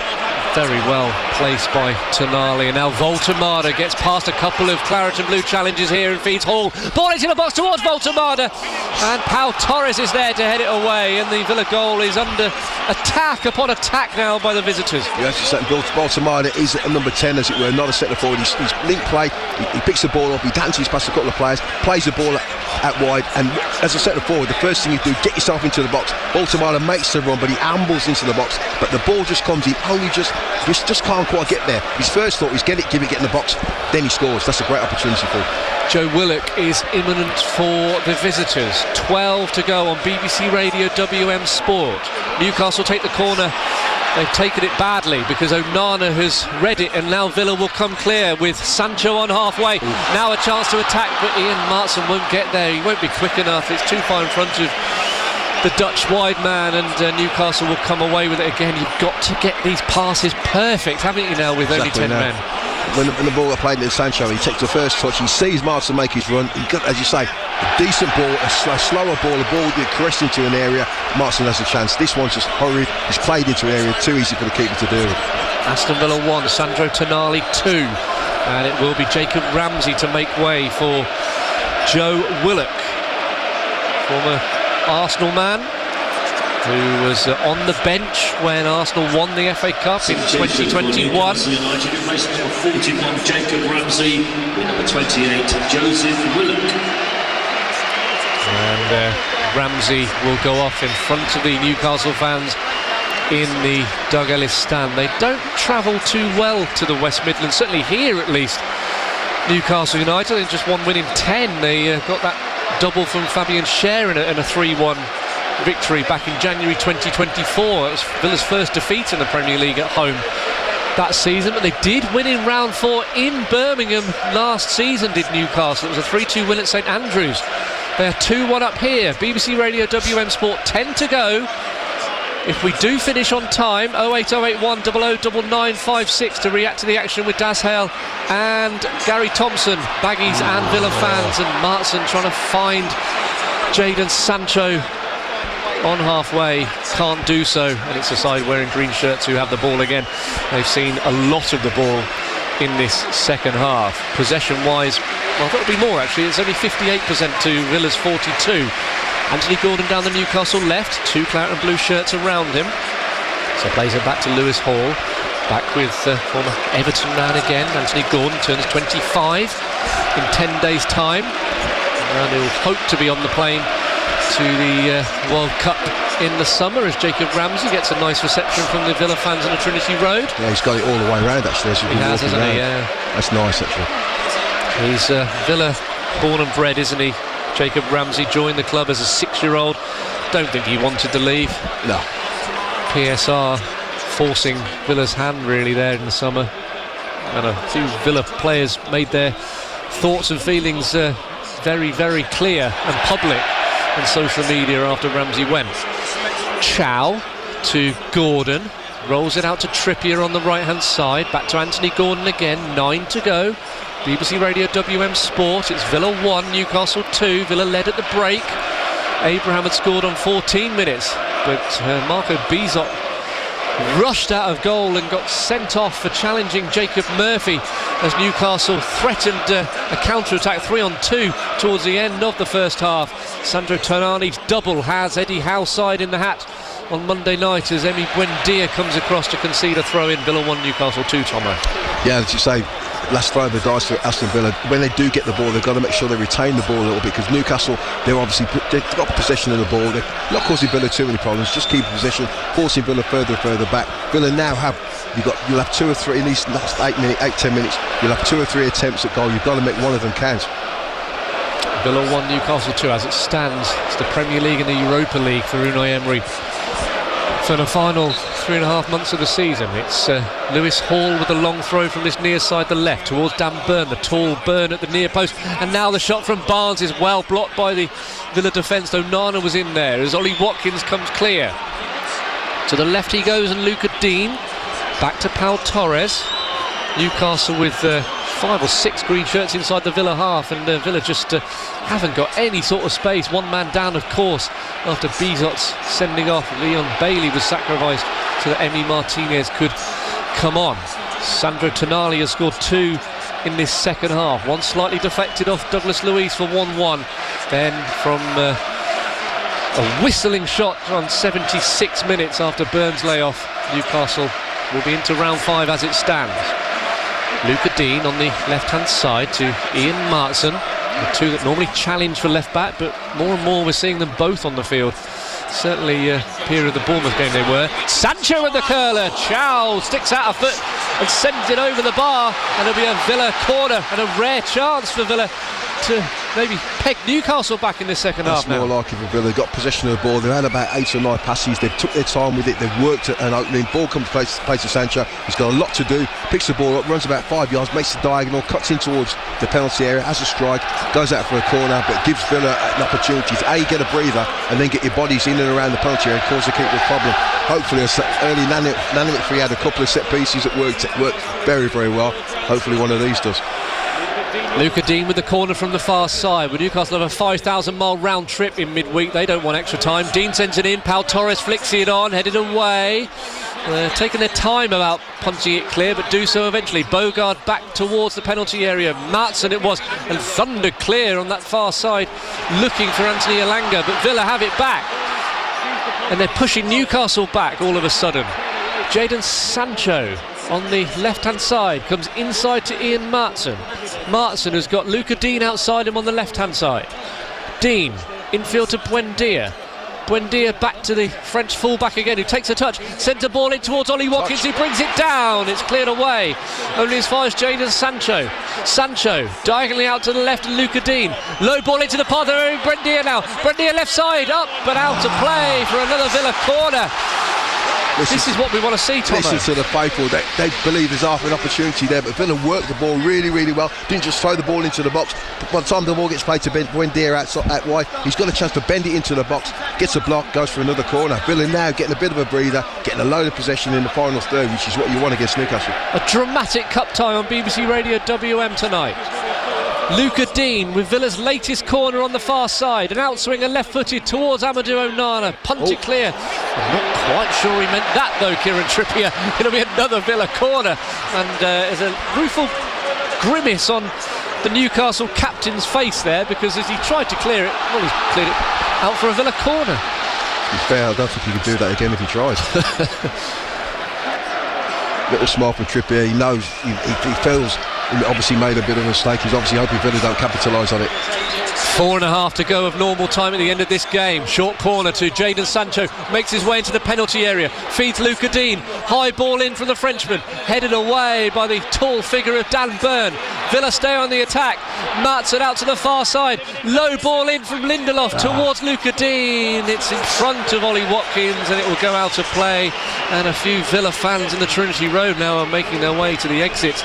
Villa 1, Newcastle 2, 4 minutes remaining of normal time. They just say that almost feels like that could be the last opportunity, but just seeing Sancho Tara's goal again, I mean, there's no way the keeper can get near it. Great strike. But Aston Villa penned them in for the last 10 minutes, had a couple of efforts, got a few corners. They've just got to have one last throw of the dice now. It's 4 minutes to go with plus extra time, so about 6-7 minutes. There's still opportunity, hopefully, to get themselves a goal in this. Suddenly in all competitions this will be Villa's third home defeat in 5 matches, if you include the Premier League games against Everton and Brentford, as the ball's hooked forward towards Anthony Gordon, back by Lindelof to his goalkeeper Emi Martinez, who clears left-footed towards halfway, flick on by Ollie Watkins towards Maatsen. Dan Burn read it. It's played back by Trippier to his goalkeeper Aaron Ramsdale, who takes a heavy touch, and Maatsen nearly capitalised and exploited the Newcastle goalkeeper's footwork there. Villa take the throw in quickly to Ollie Watkins, left side, nobody in the box at the moment for the Villa striker, so plays it back here to Luca Dean. Dean had to be quick there because Newcastle were bearing down on him with Anthony Elanga, and now they will come forward here. Elanga surging forward, 4 against 4, into the path of Barnes. Has he overrun it? No, he's kept it in play on the left-hand side. Barnes plays it off Bogard, who's done really well again for Aston Villa. I don't think they want to play around here, Villa, with the circumstances as they are, and they've given it away, and Voltemada will score. What were they doing, Aston Villa? They passed it around deep inside their own half, and that's the moment for hundreds of Villa fans to make their way to the exit, because Villa, architects of their own downfall there, they should have cleared it in their right back area. Instead they made a meal of it, and there was Voltemada to thunder it high into the roof of the net for Newcastle's third, and that should well be Villa going out of the FA Cup, and Newcastle booking their 5th round spot. Nick Voltemada in double figures now for Newcastle United, It's Villa 1, Newcastle 3 with 2 minutes to go. As you say, that just wraps it up, to be fair. We've watched this time and time again. Villa get the ball in their own third, they're protecting the ball, trying to work an angle. Once they get the little triangle going and move the ball, then it has to go long. They've had 2 or 3 passes. The ball gets played in. I think it's Bogard tries to play it into Onana. Goes between Onana and Buendia. Newcastle win the ball. In the end, Baltimore gets on the end of it, and he lifts it over the keeper. I think he takes a bit of a deflection against him, but it goes in. It's 3-1. And to be fair, that has to go down to the manager, because this is the way he wants to play. So every now and again they will get caught. Every now and again he's going to have to hold his hands up, because this is the way he wants to play. Sometimes you will get caught doing that. Today's a prime opportunity. 2-1 down, you're chasing the game, you're messing about in the edge of your own box, you lose the ball, bang, good night. Just think against 11 men as well. Oh yeah, exactly. A man down for the second half, you can ill afford to do that deep inside your own half, and as it was a very unfortunate goal, because Pau Torres, in sliding in, has played it off Voltemada in effect for the German to score his 10th goal in Newcastle United colours. Aston Villa 1, Newcastle 3, as it was just over 2 years ago when Newcastle secured a rare victory here at the home of Villa, as Villa come forward here with Emi Buendia, the substitute in this second half. To the right hand side he goes in Lamar Bogard, threaded forward to Ollie Watkins. If they're going to have any chance of staying in this competition, they need to score now.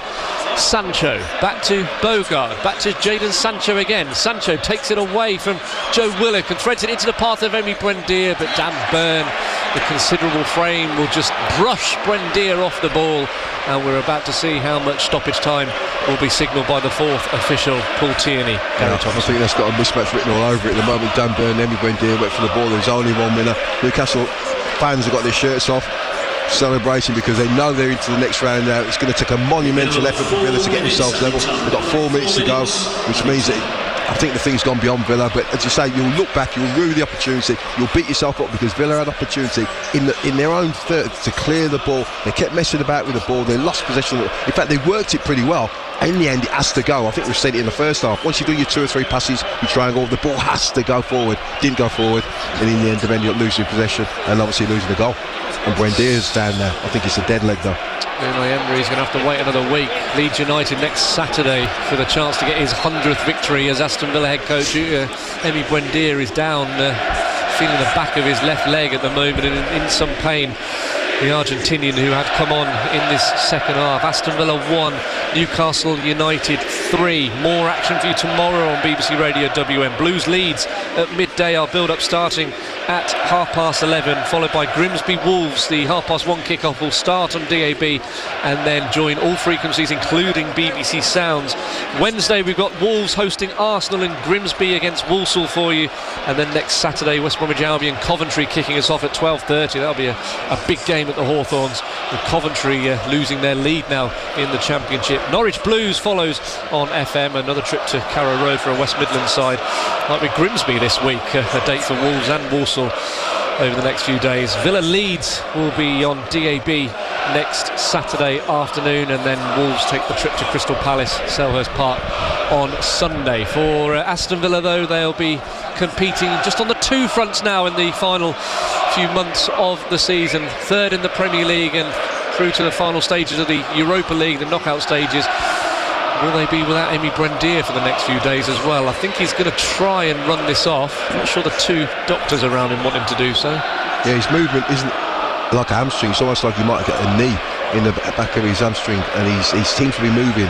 He's trying to work it off. If his hamstring strained, then you're limping straight away, and you don't even think about trying to get yourself back on the pitch.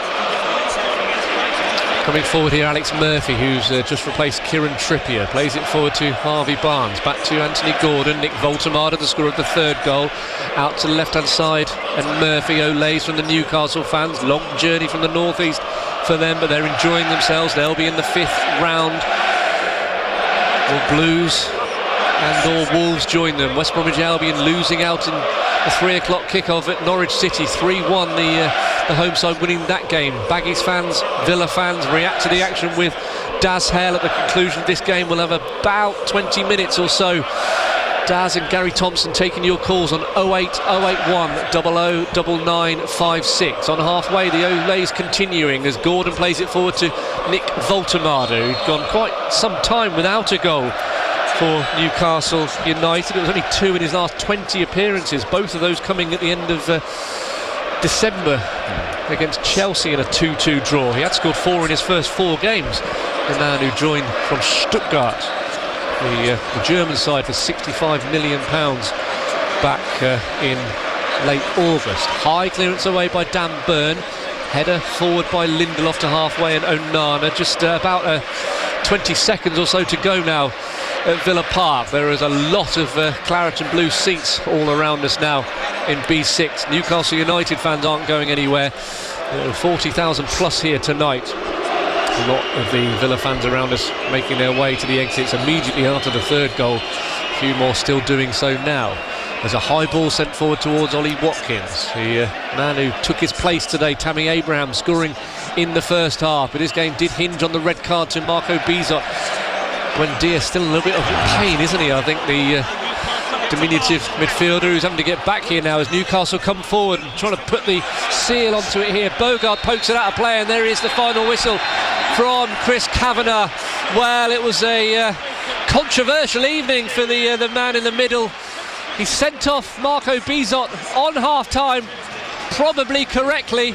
There are a few other decisions that Newcastle United weren't too pleased with throughout the 90 minutes, but they will be happy that they're in the 5th round draw to be made on Monday evening after that 3-1 victory, 3 goals in the second half. Villa made 7 changes for tonight's game. One of them, Tammy Abraham, scoring his first goal in about 7 years. Douglas Luiz with the free kick into the box. Abraham brought it down and lifted it over Ramsdale for a 1-0 lead at half-time. Villa down to 10 men when Bizot rushed out of goal and brought down Jacob Murphy. Had to play the whole of the second half with 10 men. And Newcastle played a lot of this second 45 minutes inside the Villa half, and it was only really a matter of time when Sandro Tonali scored a deflected effort on 63 minutes after a Trippier free kick. Should have been a penalty because Luca Dean had handballed it in the box from a ball in from the right hand side, but it was a set piece, it was a free kick, and Newcastle equalised. The same man 13 minutes later put Eddie Howe's side ahead when Byrne laid it off for the Italian Sandro Tonali to rocket a shot which whistled past Emi Martinez into the bottom left corner of the net. They sealed it with 2 minutes remaining of normal time when Villa gave the ball away in their right back area when they should have cleared it long. Instead, it went into the penalty area, and there was Voltemada under the challenge from Pau Torres to rifle it high into the roof of the net. So for Newcastle United, they booked a round 5 spot with a win in Birmingham for the 2nd season in a row. For Villa, it's a 3rd defeat in 5 home games in all competitions. And they will concentrate on the league now, the Premier League and the Europa League, because it's finished here, Daz. Aston Villa 1, Newcastle United 3. Well, you said it was controversial. It was controversial, it was compelling, it was chaotic. But ultimately, it's a cup exit for Aston Villa. So your reaction to the action, Villa fans, 08081 00 9956. Gary Thompson will stay with me. Baggies fans, if you want to react, well, maybe you're just getting back into the West Midlands after your cup exit earlier on as well at Norwich. We had a lot of Albion fans phoning up at full-time, very heated calls as well. It's over to you, the full-time phoning on the way, 08081 00 9956.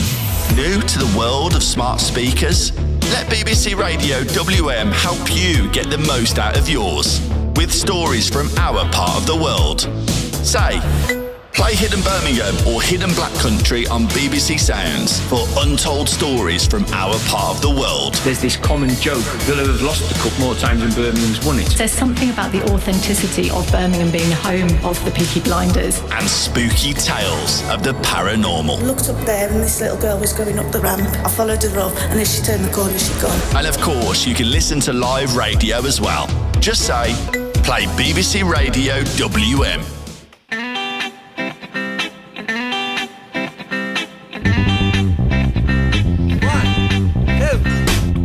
So it is another second full-time phone-in of the day on BBC Radio WM, BBC Sounds and your smart speaker. The number to call, and it's free, is 08081 00 9956. So both of today's FA Cup ties involving our local sides end in 3-1 defeats. We've just heard 10-man Villa losing at home by Newcastle, with Albion defeated by the same scoreline away at Norwich. 2 more ties to come tomorrow: Blues, Leeds and Grimsby Wolves. So it's going to be a minimum of 70 years now since Aston Villa last had the chance to win the FA Cup. Your thoughts on what's happened this evening, Villa fans and Baggies fans as well. 08081 009956. We're going to go to Chris and to Kevin very, very shortly. Gary Thompson still at Villa Park, and Tomo, in the end, I mean, clearly the red cards changed the game, but even before that, they weren't at their best again, were they? No, as you say, I mean, there's been a few games lately where Villa, I think they were saying with Villa find a way. If they're not playing particularly well, they find a way, and we have done a lot of times. But there was something about this game, the feeling in this game. We had opportunities in the first half to maybe get our nose in front, get the second goal, and that takes it away from Newcastle. At 1-0, there's always an opportunity. The keeper gets sent off, but it all comes down to Villa have a corner, but Newcastle clear the ball, get me words out. Leon Bailey tries a side on the side volley to play the ball back out to the right hand side. He doesn't connect with it well. All of a sudden Newcastle got 3v1, and from that moment the keeper makes a decision which costs us the game. I don't blame the keeper, because in the rush of blood at the moment, I think I can get there. He couldn't get there, give away a free kick. He's ended up getting himself sent off, but he's made a rash decision. But it all stems to me from Leon Bailey. The manager's always saying keep hold of the ball, keep hold of the ball. He's tried something acrobatic and just ridiculous and give the ball away. Villa find themselves down to 10 men. All of a sudden they score, and then you're chasing your tail. It's always going to be difficult from there. So I've got to say, and playing your way out of the back again and again and again, you will get caught. We got caught tonight. You know, they say teams' names are on the cup, and when the Tammy Abraham goal counts, even though it's offside, and then there's a potential red card from Dina. There's another couple of penalty shouts, and then in the second half, the Dina handball is in the area and they don't give it. And at this point, you start thinking, is this going to be Villa's year? And then it all just, within seconds, we got our answer, didn't we? It all just collapsed. We've got Gary Thompson at Villa Park, where the Newcastle fans, understandably, are in buoyant mood. We'll go to Ryan and Chris after we go to Kev, who's our first caller on 08081 009956. Kev, your thoughts on what's happened tonight? Gutted, mate, absolutely gutted. We're the victims of our own downfall, Daz. At the end of the day, Tomo's just summed it up quite right. Bailey, I hadn't got a clue what he was doing. Why the hell he didn't keep hold of the ball, I don't know. And then Bizzo, he didn't know. He couldn't do anything else, but those decisions. Plus in the second half, we're trying to be fancy dance, playing it round the back. Just put your boot through it and get it away. No, absolutely gutted, victims of our own downfall. Yeah, architect. Yeah, and it's right, because it was 2-1, and obviously that last 5 minutes going into added time, Villa had a couple of corners, were beginning to knock on the door, and then you absolutely shoot yourself in the foot again. Let me just bring Tomo. I've had a message from Chris, and he just sums what you. Chris says that was on Bailey. I wish he'd stayed out on loan. Stu says, this is interesting though, and actually I'll ask Kev then you, Tomo. That was Dyer. Even before the sending off, we were second best. We're running out of steam again, Daz. What do you think about that, Kev? Yeah, absolutely right. And don't forget, we're picking teams at the moment that have never really played together. I couldn't believe the team sheet that come out. But at the end of the day, we got bigger fish to fry, haven't we? I mean, I'd love to. It's the only trophy I ain't seen us win. But I'd love us to win it. But we got bigger fish to fry, Daz. Well, Tomo needs to go on and win the Europa League now. Yeah. Otherwise, it's another season without a trophy, and they're favourites to win the Europa League. Yeah, and he's made his priorities right about finishing high in the Premier League, the Europa League, and then the FA Cup. The team he picked, I know he had to give players minutes, but the team he picked more or less said, this is my third option, my third favourite thing I'm going to go for. And we got our just desserts today. I mean, it's disappointing, but I don't think Unai will be too disappointed. He's disappointed to lose a game, but he'll move on quickly from this, because as you say, finishing high in the Premier League and getting into the Europa League, maybe winning that, them's his priorities. Kev, thanks for your thoughts. Let's go to Ryan, who's been at Villa Park as well. He's given us a call on 08081 07956. Your thoughts, Ryan? I'm angry, mate. I'm not angry in regards to the fact that I am angry we're out of the competition. What we're going to do is call you back, try and get you on a better line, Ryan. So we're going to Chris. Do you feel angry, Chris? Well, me and Ellen are gutted. I mean, I watched the performance like that and I listened to it on the radio, but, I mean, Morgan Rogers, I mean, he's been our main player. And they put 3 Newcastle players right on top of him. And I can't understand. First half, there was 3 Newcastle players all over him. And that is... You know, and they was trying to hack him down.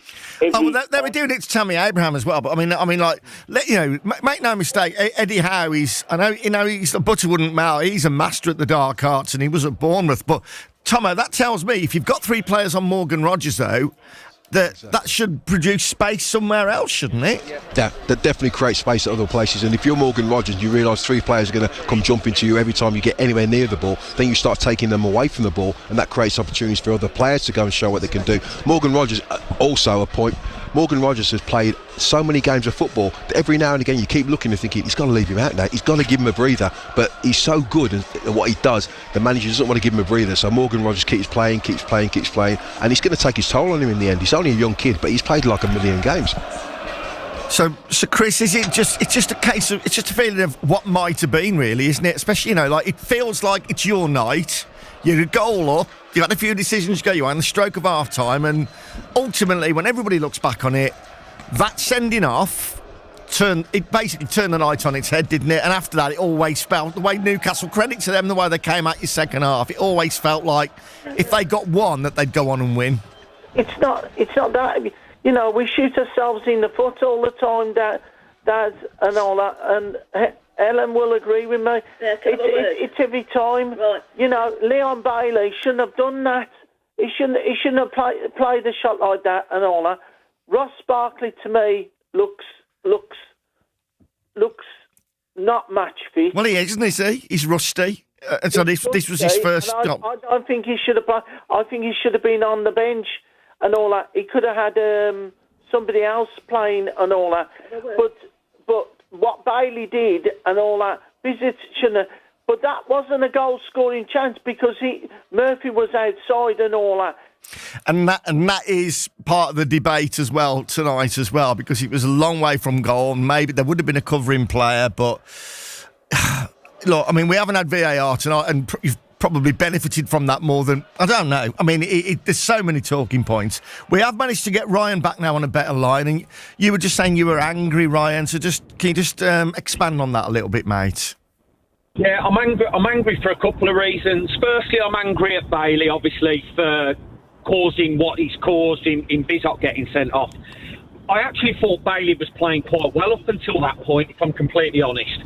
But what I'm more angry about is 2 other points. The third goal that we've conceded tonight, I think in the fact here that ball in play down in the and he. Oh, we're going to have to. I think we're going to have to give up, Ryan. But I mean, clearly you're unhappy with the defending, and obviously that Leon Bailey decision as well.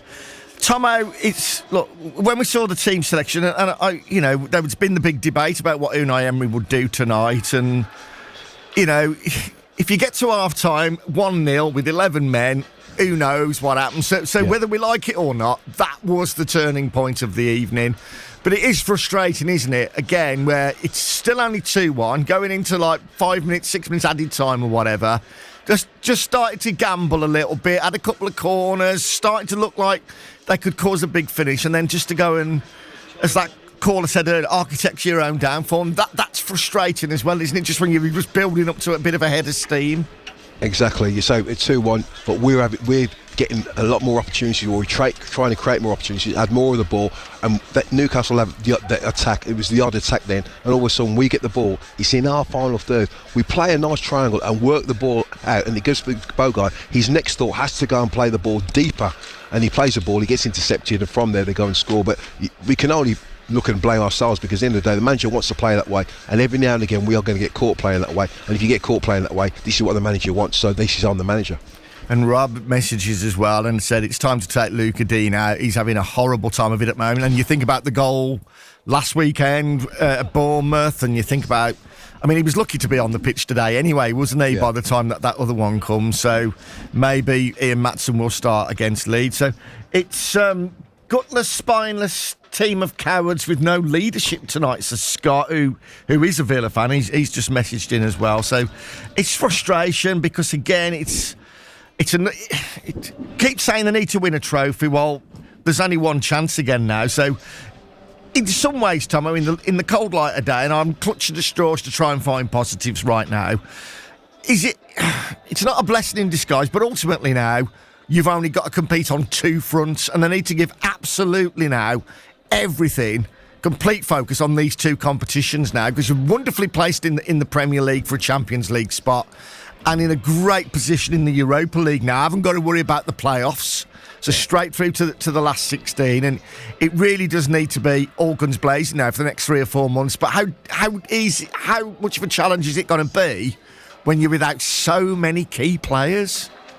Well, that was always the shout, and the worry is that people are saying we had a very, very good midfield, a top draw midfield. We've lost the top draw midfield, and we brought some other players in. And just one of the callers was saying Barkley doesn't look match fit at the minute, which is right. He's rusty. Douglas Luiz is feeding his way back in, but for every 2 or 3 good passes, he gives the ball away, and he's still a little bit slow in moving the ball. So he's got to come up to the level. Onana is doing what Onana does, but he can't do it all himself. So you're looking and thinking, well, basically, this is a B level midfield, as it were, so it's going to take a while for them to get to the level that you really want from them. So it's going to be difficult, but we just got to hold it down, batten down the attitudes for the next 6 weeks until hopefully Tielemans comes back. Hopefully he comes back at the top of his game again, and within 6 weeks we could be in a situation where if we can keep going and nicking results here and there, then all of a sudden in 6 weeks' time we could be in a great position with the big boys coming back, as it were. And it's just, I know Scott's message there saying that he was lacking leaders and all this, and again I think it highlights tonight.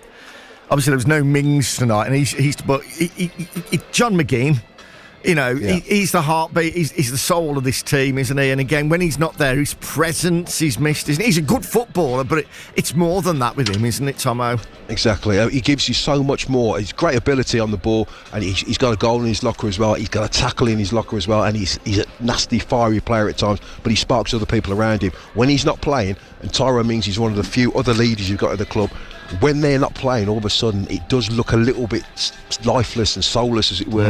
I mean, someone said they're cowards and all that. I just think it's because they've not got any leadership or anyone that can take the thing by the scruff of the neck and say, come on then, we're going to stand on here, we're not going to allow them to come and get at us, we're going to take the game to them. John McGinn will do that, Tyrone Mings will do that. We haven't got too many others when you look at the 15, 16 in the squad that do that. And need to make sure that Emi Martinez's back spasms don't start over the next 3 games as well, because that'll be a straight 3-game ban, I think, for Bissett, won't it? I think it does it carry over into the league, actually? I'm not sure. I think we'll try and get that sorted out as well. Now, Chris mentioned Ross Barkley looked a bit rusty. He did, but actually, was that a positive, getting an hour out of him tonight? Because that he's got them in the tank now, and that can only be good, thinking back to, looking ahead to the Leeds game next Saturday afternoon at 3 o'clock. Yeah.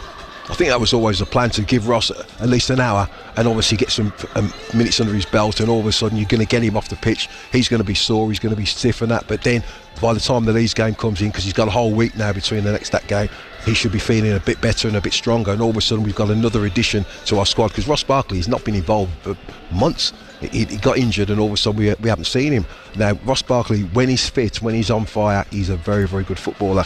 And he's maybe not at the level of Tielemans and that, but he will help us in our cause. Tomo, as always, great to have you with us, and I know that you'll be back with us very, very soon on BBC Radio WM, and in fact be on the football phone in on Monday night, which is here every weekday evening between 6 and 7 on BBC Radio WM. So Villa out, Albion out. 2 more games tomorrow at 11:30. We'll be on air. It's Blues against Leeds. Full match commentary from midday. Chris Davis, though, said that this week, the last few days, has been obviously overshadowed by the news about Tom Wagner suffering a stroke. Yeah, I think there was obviously a shock there, concern. I think obviously I was informed about it, and then we pulled the players together and the staff and everything, and explained what's happened with Tom. And I think there was genuine concern, obviously, for him, as a person, his family and everything around it. But as I said to the players, I think he's brought Knighthead and Tom as the figurehead of Knighthead have brought pretty much every single player in the room to the club. So everyone knows him personally, and something like this, the football itself pales into insignificance, really, because it. So we wish him well, obviously. And Wolves are at Grimsby in a 1:30 kick-off, and Rob Edwards said he's expecting a tough tie. Of course, it'll be a very difficult game. Yeah, we're under no illusions how well they're doing and how difficult they will make it, and they will. But say that sounds a little bit disrespectful to them, that how difficult they'll make it. They'll try and press us. They'll try and take the ball. Producer Ollie, by the way, just informed me that the red cards do carry over. So I'm not sure whether it'll be deemed as violent conduct or one match ban for Marco Bizot. Thanks very much then to producer Ollie and Connell. Those cup games tomorrow from 11:30 on BBC Radio WM. Now introducing... Ready. BBC introducing... Supporting new and emerging acts across the BBC.